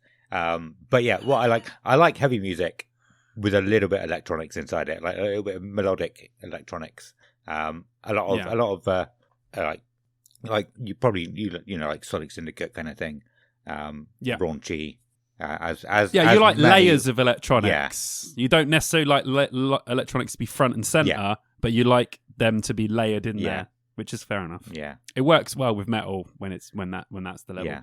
But yeah, anyway, moving on quickly. Go on, sorry. There might be a lot more Enter Shikari that I will like, and I'm being a lot more open-minded than I have been the last many, many years at the moment. And I've listened to a lot more stuff, so I will listen to more of their stuff.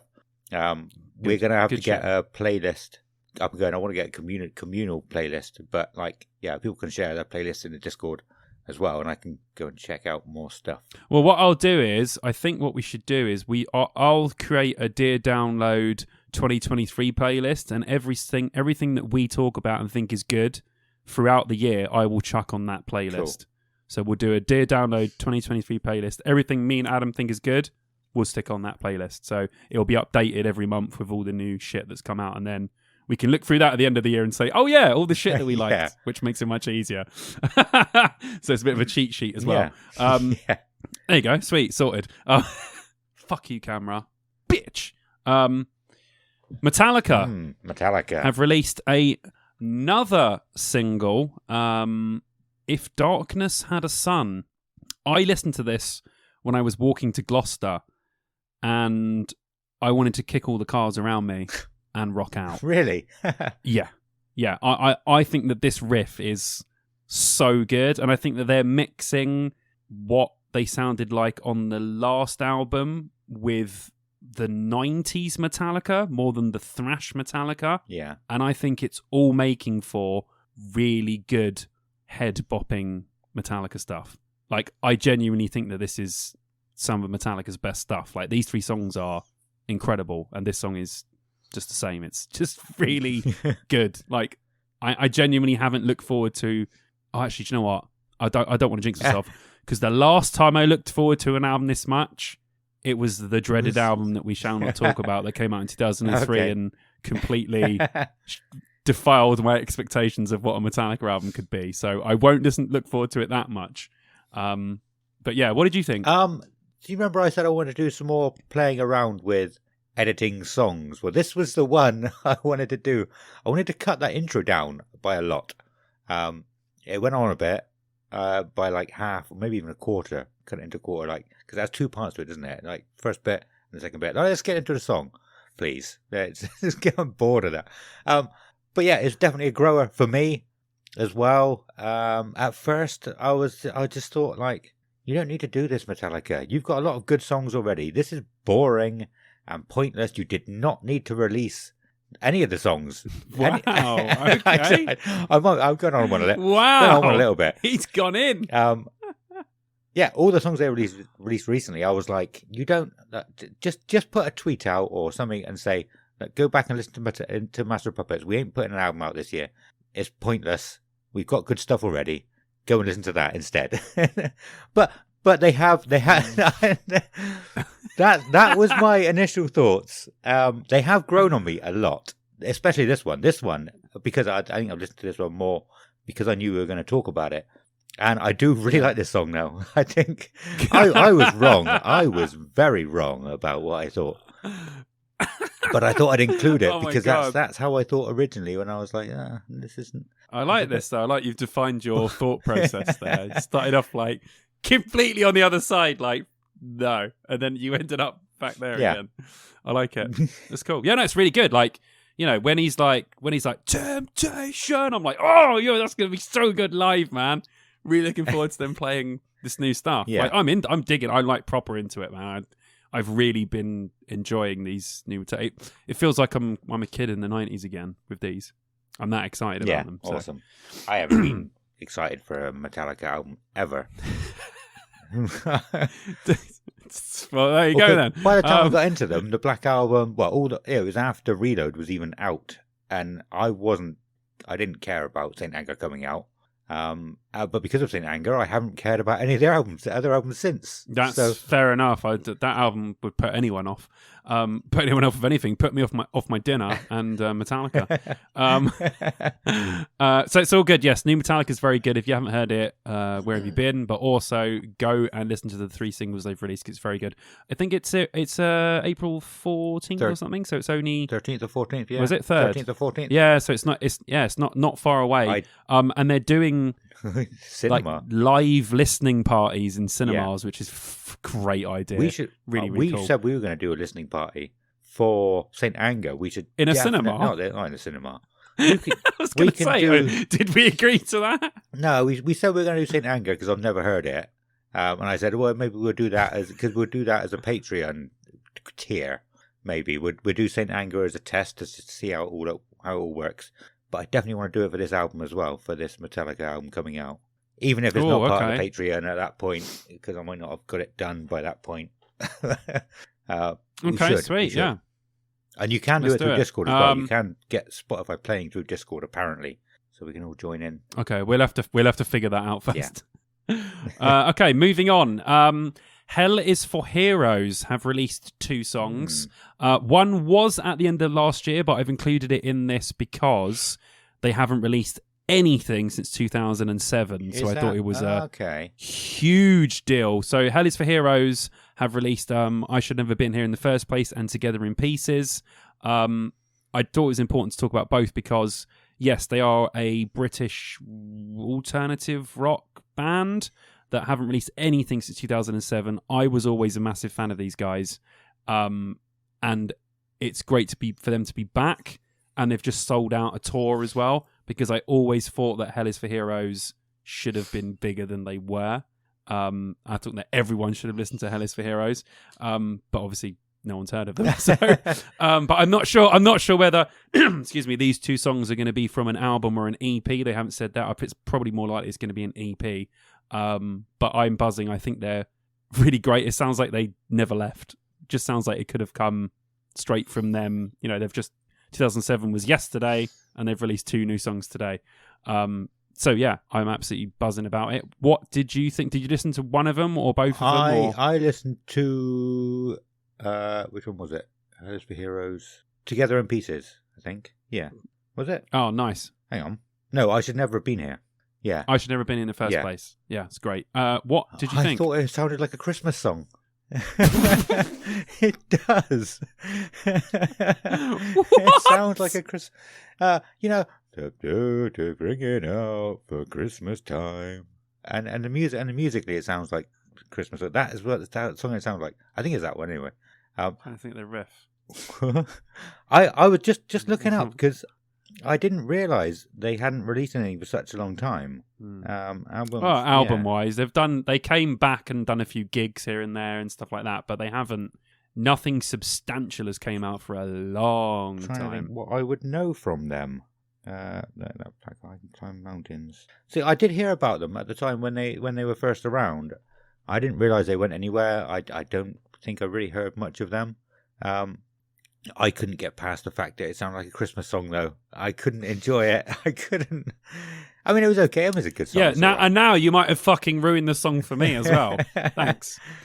Because now I'm going to sit and go, oh, Jesus Christ. Just the sound of his voice as well. It reminded me of something as well. Something else. I can't think what. If everybody listening, have a listen to it and see if it reminds you of something or another singer. Possibly Christmas related. Another singer, possibly not. Or possibly a father of Christmas. Moving on. Let's go. Moving on. Right, 2 things that Adam told me to listen to. So, Story of the Year. I think the album's called War. Yes, it is. What's the album called? Yeah, no. Well, I didn't listen to the album, but I listened to the 3 singles from the album. The first one being, this is not in order of release, but the first one I listened to was the song 2005. Yeah. That's weird. Yeah, at first I didn't like it, and I was like, I'm not sure about this. It has that sort of, it has that sort of pop punky sound that I don't like. But the song was so good that it had me thinking about 2005, and then I was like, this song's really good. Yeah. And I really liked 2005. So in the end, like even before the end of the song, they'd flipped me. But then I thought it was weird that that's what I thought they sounded like, because that obviously sounds like similar to what they sounded like in 2005 purposely. Yeah. But then I listened to the next song, War, which sounded nothing like the song 2005, and that's obviously what they sound like now. So that blew my mind because I was like, oh, it's heavy now. Oh, okay. I was not expecting that, because what I imagined this band to be like in my head, because I haven't listened to them since that period, was the song 2005. But because they were parodying 2005, they were probably sounding more like their old selves. And then when War came in, I was like, oh shit, okay. This sounds like a proper electronic-driven, sort of heavy ish band with pop punky style vocals, but not quite more towards that thing now. So I was like, okay. And then I thought, oh, and also this song sounds like a Bring Me the Horizon clone song. So I was like, there's so much going on right now. But I really liked it. Yeah. It was just jarring at first because I was like, oh, okay, this is what they sound like now. Like, that's the difference of listening to a band, 15 years later or whatever. But I thought it was really good. I was like, oh, okay, wicked. Every song now, listen, if you're in a band and you're having an album, you have to have at least one song that sounds like Bring Me the Horizon. That's the rule now. It's your standard Bring Me rip-off song, Bring Me clone as they call it now. If you have an album, you have to have a Bring Me clone on it. And the other one I listened to was Tear Me to Pieces. That's the name of the album. Which is that? Sorry, that's the name of the album. Which I thought was really great as well. I thought they were all good, and it's weird because the singer's voice has that quality to it, which puts me off bands, which is that pop punky whine. Okay. And that's what they all have to me. They all sound. That's what it sounds. It doesn't put me off a band. If the band's good enough, I'll learn to like it. But I listened to this and I thought, this isn't normally what I would listen to because of the music is, you could just replace the singer, but the songs were so good, and he's obviously such a good singer that I liked all of the songs regardless of those things. So yeah, it was good. It was really good. I didn't listen to any of their album, but those 3 singles that I listened to, I thought they were awesome. I thought it was really good. Awesome. But yeah, what did you think? Yeah, so they've been one of my favourite bands for a long, long time. And I think you're wrong about what they sounded like in 2005. It's not. It's not going to be very often. That's how I remember it. Yeah, that's how I remember it. But I might not be right. It's not going to be very often that happens on this podcast. But they've always had that heaviness to them. I'm just looking at. So I think that's the album, isn't it, from 2005? Yeah, that's the one that was like it was fucking everywhere at the time. That was. Just trying to think what you would know from that. We Don't Care Anymore. That wasn't as heavy, maybe. But anyway, they've always had that heaviness to them, I think, even from before that, from Page Avenue.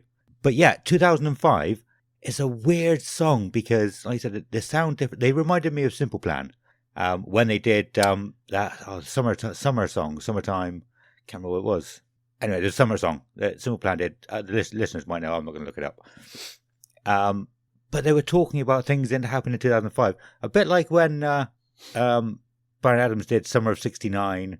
Bowling for Soup did 1985. Now 2005 is the song calling back to it's like, it blows my mind. Yeah, it's a long time ago, to be fair. But it also, in that song, he references some of the lyrics that he's used probably back in 2005, and it's like, this is weird. It's funny when bands do that, and it's like they're sort of creating Easter eggs of themselves or little callbacks, and I'm not sure if. I mean, it's nice to hear. It's good to hear if you know what they're talking about. But also, is it like kind of cheating to get people in that mood? Like, oh, you liked us 20 years ago. Yeah. You still like us because we're saying the same things. I don't know. It's weird. That's what went through my mind. But So this album was actually released the night after midnight after we last recorded. And when I realised, it was like about 3 minutes to midnight, and I was like, I'm staying up. I'm waiting to see if it is 3 minutes to midnight. Sorry. No, I was like, right, I'm waiting to see if it releases at midnight, and I'm going to listen to it. It was already late. I had work. But I was like, that's how excited I was for the album. The last time I did that was in 2018 for Saliva's most recent album, and I was quite disappointed with that. Wow. But I then listened to this album about 4 times the next day as well. I absolutely love this album. What other songs did you talk about really quickly? Sorry, I talked about War and Tear Me to Pieces. Yeah, Tear Me to Pieces in real life, yeah. But yeah, I can see where you say they've got that pop punky sound to them. I think definitely 2005. Oh yeah, no, real life is on it. 2005 was more pop punky. But yeah, that's what it meant. After that, it changed. The other 2 songs were completely different too. They were more like each other than 2005 was like any of the other 2. So yeah, it's more towards what they sound like. But I was just surprised because in my head I thought they sounded like something else, but actually they don't. Yeah. So yeah, I was pleasantly surprised by that. Definitely. Yeah, it's such a good album. Yeah.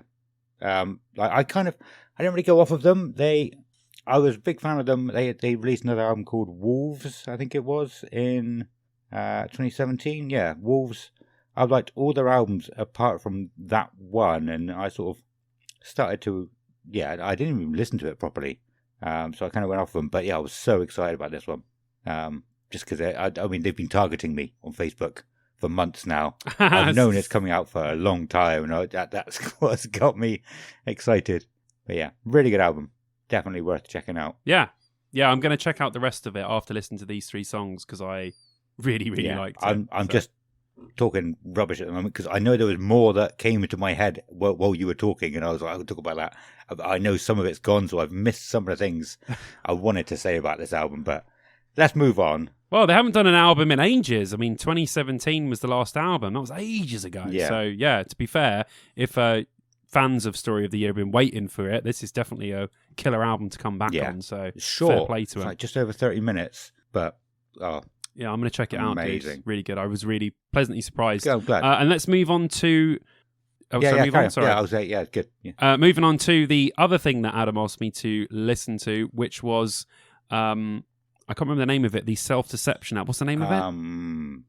It's a long title, I think. I can't remember. Yeah, I was like, shit, that's the only thing I didn't write down. Like an idiot. Is there anything I didn't write down? You are only as sick as your secrets. You're only as sick as your secrets. So again, I didn't listen to the album, but I listened to 2 of the... Is it 2? Yeah, 2 of the singles that they released. No, 3.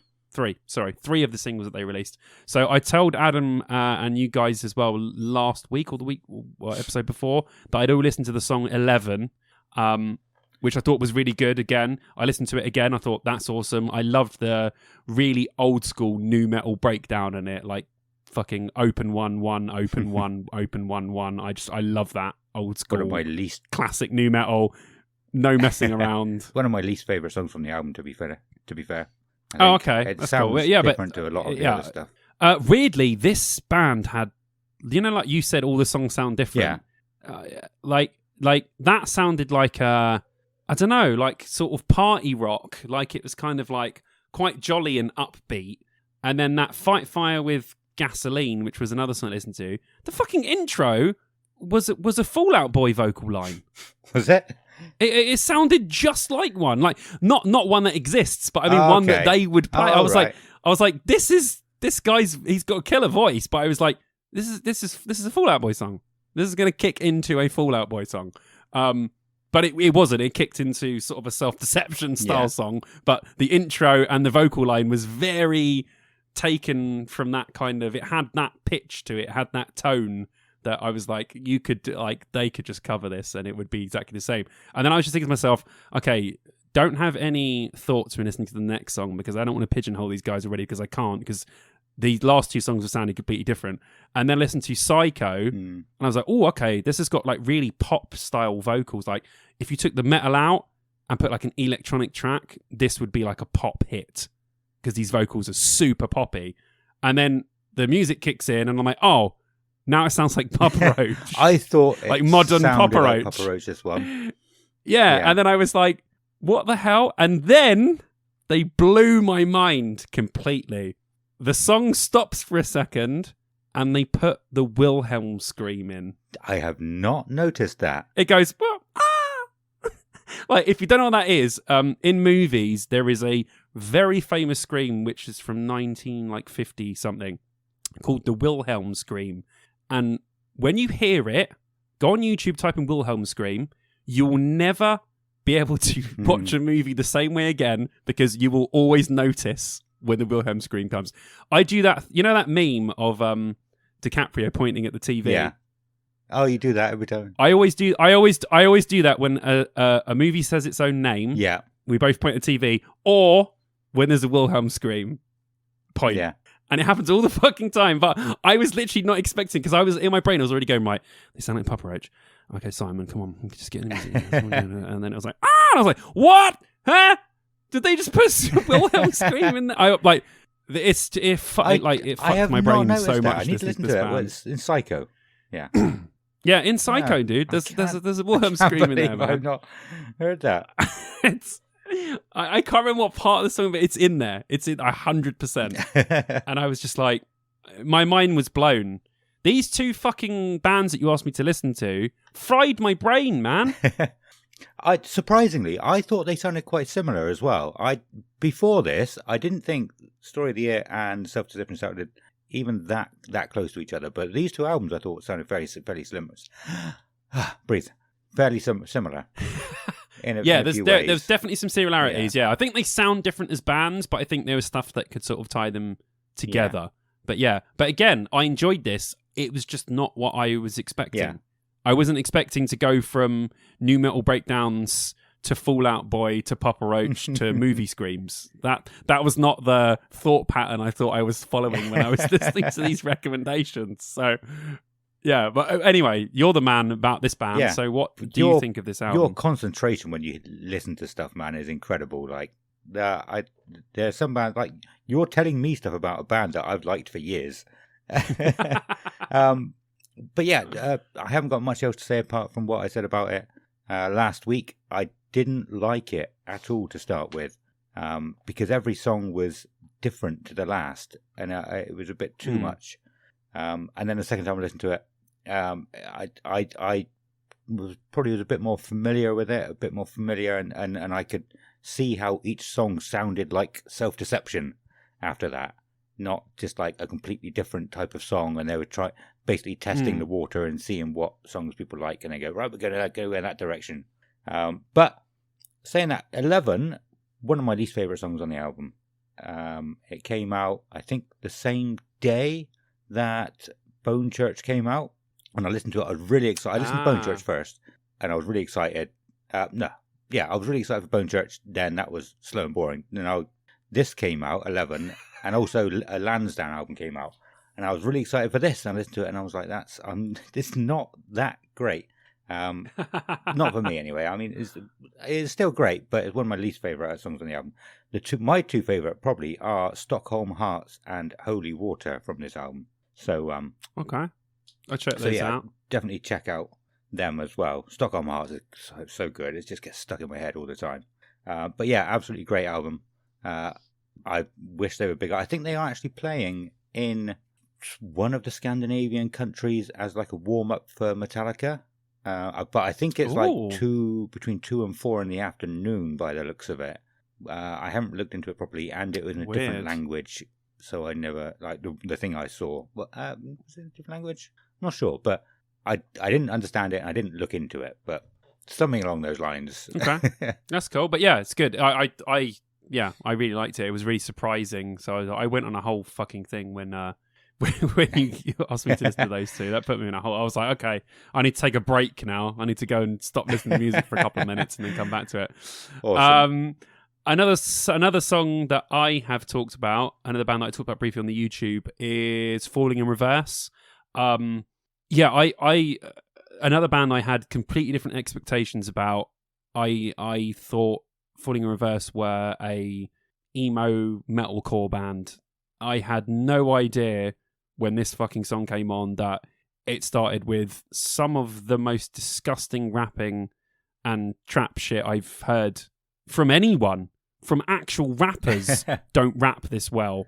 It's absolutely mind-blowing. And to go from that to...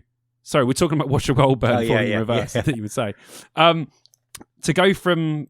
to go from that to a song that then sounds like something Mike Epps would have done on the Black Parade album to sounding like gent and disgusting screaming at the end. It blew my mind at the time. Even when I listened to the song now, me and my brother had it on the weekend and we were sitting there like, this is just really insane. Like, I don't understand how they put this song together or made it even work in any way whatsoever. I'm sure some people would say that it doesn't work, but I think it does. But yeah, Falling in Reverse, I had a completely different expectation of what this band sounded like. I have got to listen to more of their stuff, and I really like it. So I may now be a Falling in Reverse fan. What did you think of it? Similar to you. You did say to me to watch the video a fair few weeks back now, a few episodes ago, and I only got around to listen to watching it yesterday. And wow, what a ridiculous, but also ridiculously good music video. Yeah, definitely. You should definitely definitely check the video out for this song. Even if you're not that keen on the song, I think the video might make you like the song because the video is just fucking nuts. Yeah, but after I watched this one, I just clicked the next one down just to see, and I saw it was 3 years ago. So just to see like where they were 3 years ago, what kind of music it was, because it feels like they've just blown up. I have never heard about them before until recently because of this song and this video. But the song, it was a very similar kind of song and a very similar sort of quality of video. And that's 3 years ago. Like, how has he got the money to be making videos this good? when yeah, that's true. That's true. Yeah, this video looks as good as some movies. I was just about to say that. Like, it does. I've watched films that have way worse CGI in the last like 3 years than this fucking music video has. Like, it's nuts. Yeah, but musically wise, mad. I almost turned it off the first half of the song. I was like, "What is this? I'm not interested in this." But then it builds and builds, and like I said, it just goes into like more guitars and rock music towards the end, and it's like the song completely changes genre and changes style throughout the song, and I was like, "This, the same as you. This shouldn't work." By the time it got to the end, I forgot about all the rapping at the beginning. I was like, "This is an amazing song." And then I listened to it again. I was like, "Oh shit! Oh, he raps it. Oh yeah, I forgot about this rapping at the beginning." Like, but it worked. It's not my kind of music. I wouldn't listen to it very often. But just that epicness of it building and building and building and getting towards the end, and it was so good. It was a good song, but not my kind of thing. It's okay. That's cool. But I'm glad you appreciated that. Yeah, it was building and building and building. It's like, holy shit, what the fuck's going on? Wait a minute, what? And he said, like, he was rapping a minute ago. Why is this explosions and gent now? Oh no, wait, it sounds like My Chemical Romance. Oh fuck, no, it's gent again. Your brain's just like, I have no idea what's going on here. Let's just go along for the ride. But yeah, go and check that out if you haven't. Ville Vallo, Forever Lost. Did you check that out? I did. It just sounded like a hymn song to me. I was never a big hymn fan. I didn't really have much to report on it. I mean, it was okay.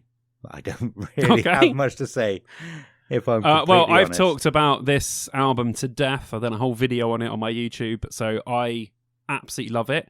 It does sound very hymn, so yes.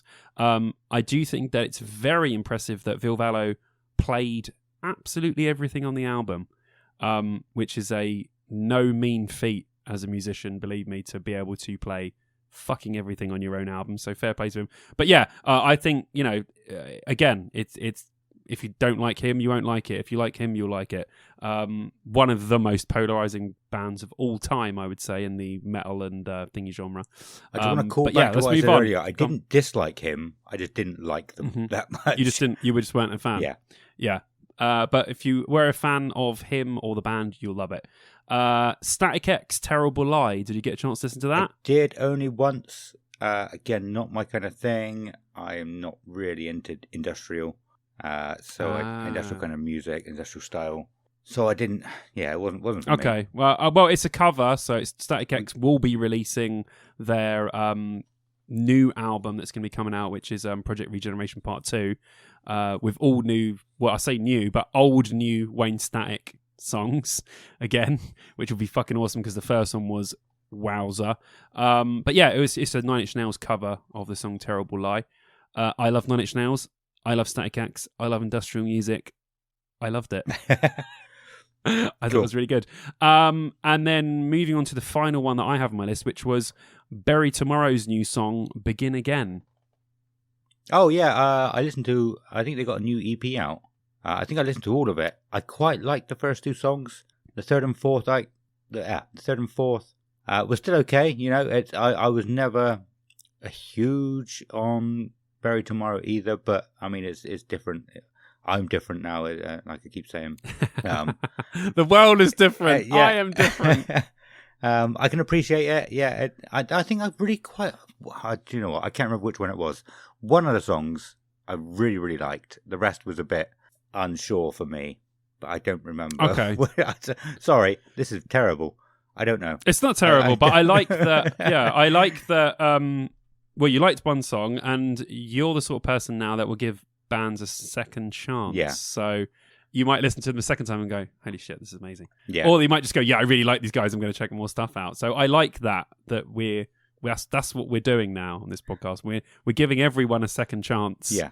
A second go before we completely palm them off, which is what it's all about. But yeah, I think all of the new Bury Tomorrow stuff has been really good. I'm super excited about their new stuff and how it's going to sound, because it does sound slightly different to what we got on Cannibal. So yeah, I'm excited about new Bury Tomorrow. That is all of the new releases that I have. Do you have any more to add to our wonderful list? I do. There's definitely one that I've written down here that I thought you gave me, but obviously not. Ultra Bridge, Silver Tongue. Oh my god, yeah, sorry, I didn't even write that down on my list, but I did listen to it. Did you send me that one? I did send you that one, sorry. Like this, for me, this new Ultra Bridge album just popped out of nowhere. I was like, okay, there's a new album out, I better listen to it. I've only listened to a couple of songs, but this being the single they released, so I thought that we would talk about it. I really liked it. I thought it was really, really good. I think Ultra Bridge for me are up and down. I think they have a lot of really great stuff, and they have a lot of stuff that's a bit but maybe that's just because I haven't let some of that stuff settle, and I kind of just parred it off a little bit too quickly. But this sounds like it's really going in the direction that I like Ultra Bridge to go. So I'm going to give this album a really, really good chance. What did you think? I really like this one as well. After what I said last week, I don't think I quite got to finish what I wanted to say about them last week, because I said straight up on the episode, I don't like Ultra Bridge. But I know that the music is good. It's the kind of thing I would like. It's just from the first few listens years and years ago, I was like, yeah, I don't really like this kind of stuff, and I never went back to listen to it. But I knew that I should like it, if that makes sense.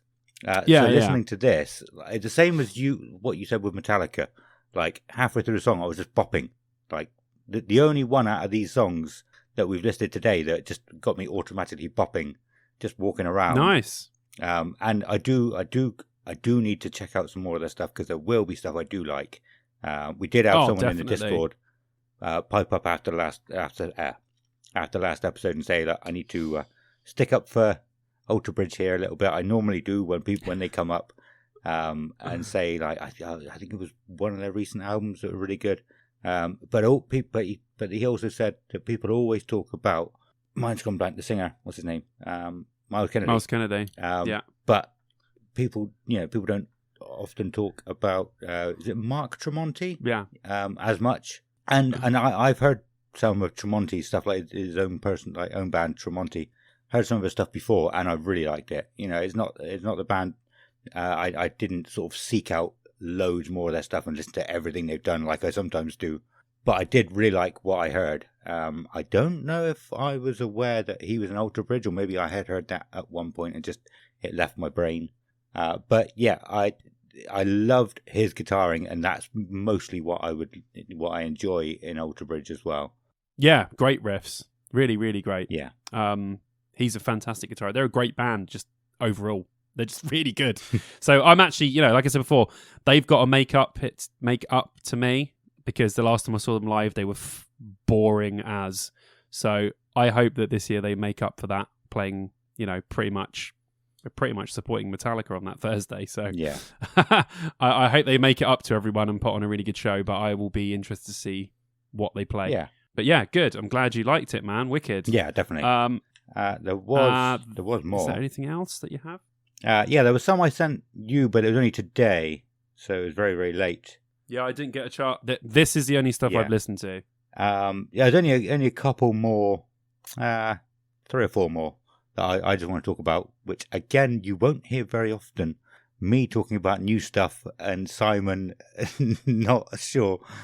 But that's what it is. That's how we are now. No, maybe I don't know. Yeah. But Atreyu, I've got a lot of new stuff out. I haven't written down what's new, what's sort of last year. I think it's a new EP, I believe. Okay. The one I listened to was Drowning, and that is an incredible song. Absolutely incredible. I was never the biggest Atreyu fan either, I liked a few of their songs. Is it Who's Sleeping on the Right Side of Your Bed? Is that Atreyu? That wasn't Atreyu. Yeah, but again, like a lot of these bands, I never looked into them further. I never listened to their albums.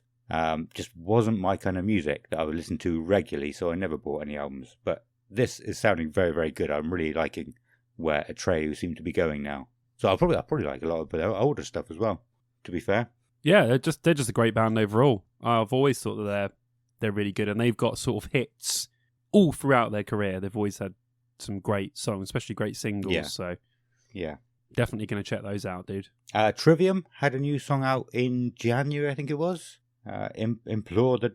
I did not know that. That one completely flew by me.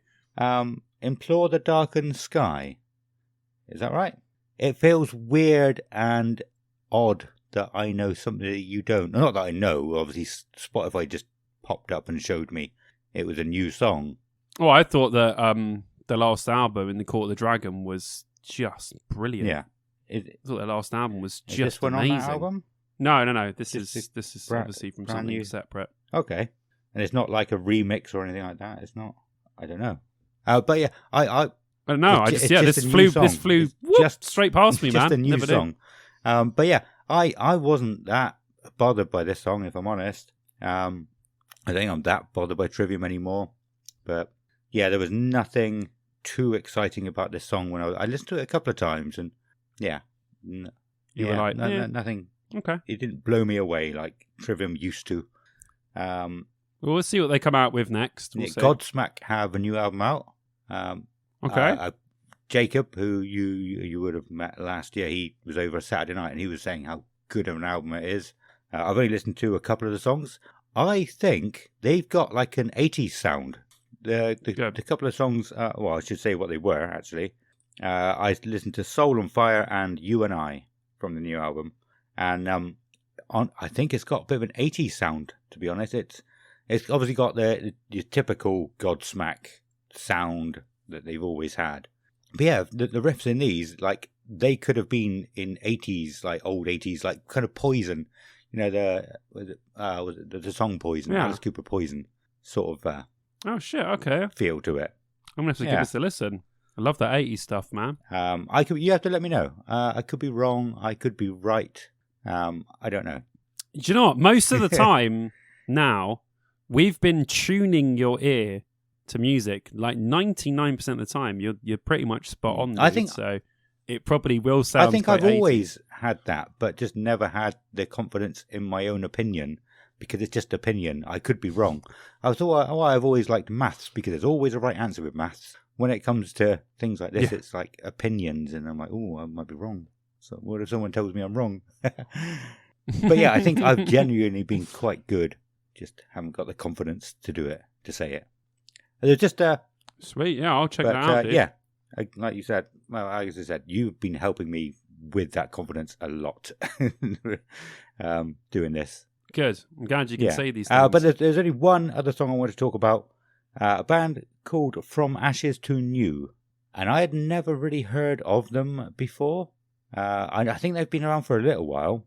But I listened to this. The song I listened to was Hate Me Too. And that definitely made me feel like it was similar to like a Bring Me the Horizon song. That's what it made me laugh when you said earlier that every band needs to have a song that sounds like Bring Me the Horizon. And this did. It starts very much like a Bring Me the Horizon song, I think, or one of them. But I really, really liked From Ashes to New, and I'm definitely going to be checking more of their stuff out.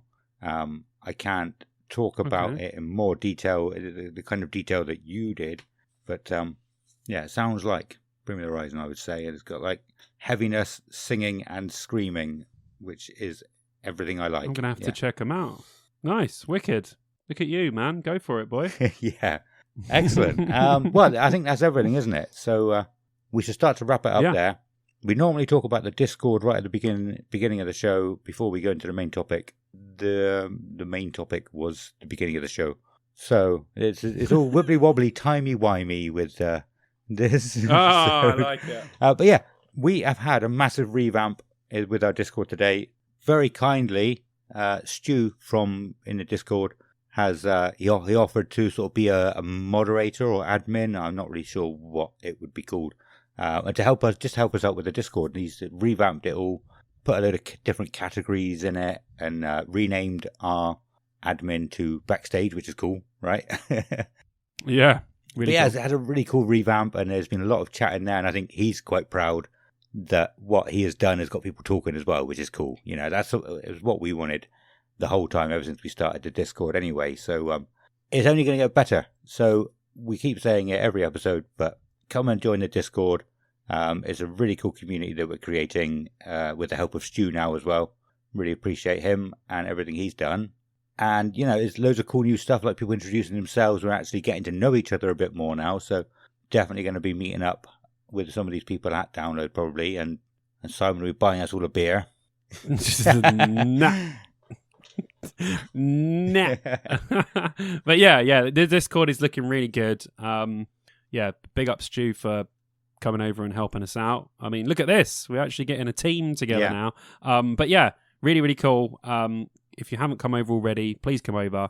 It's a hell of a lot of fun. And let's have a little chat. Yes, that.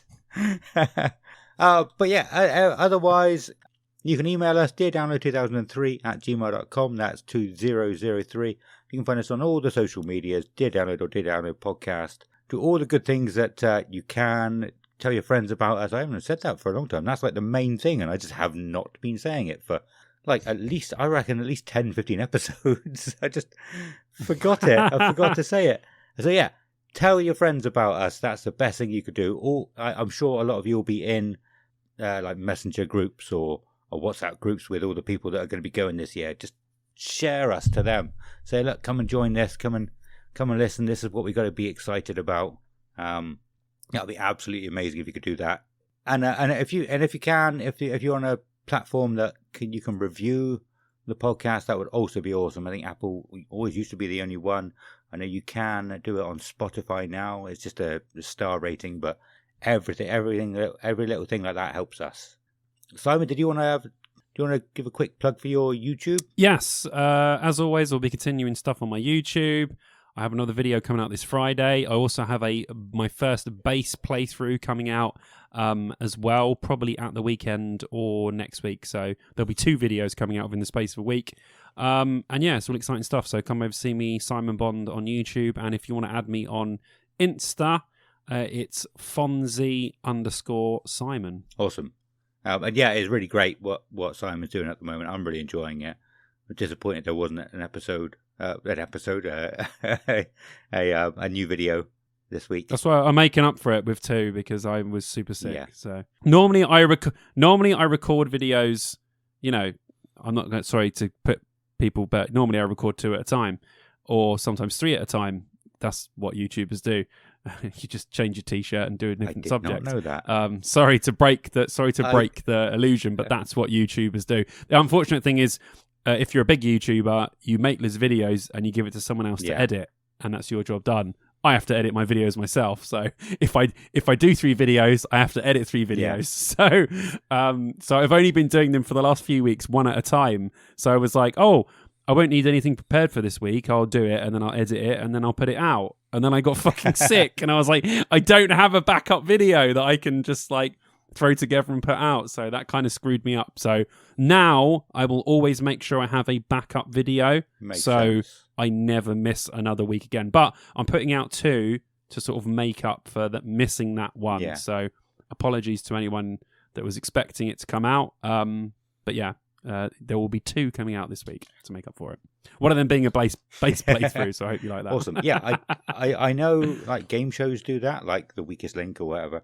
Record several in a day. I did not know YouTubers did that, but it makes sense that they would do that. Dude, if you're a YouTuber that has to release a video every day, you ain't just recording 1 video in a day.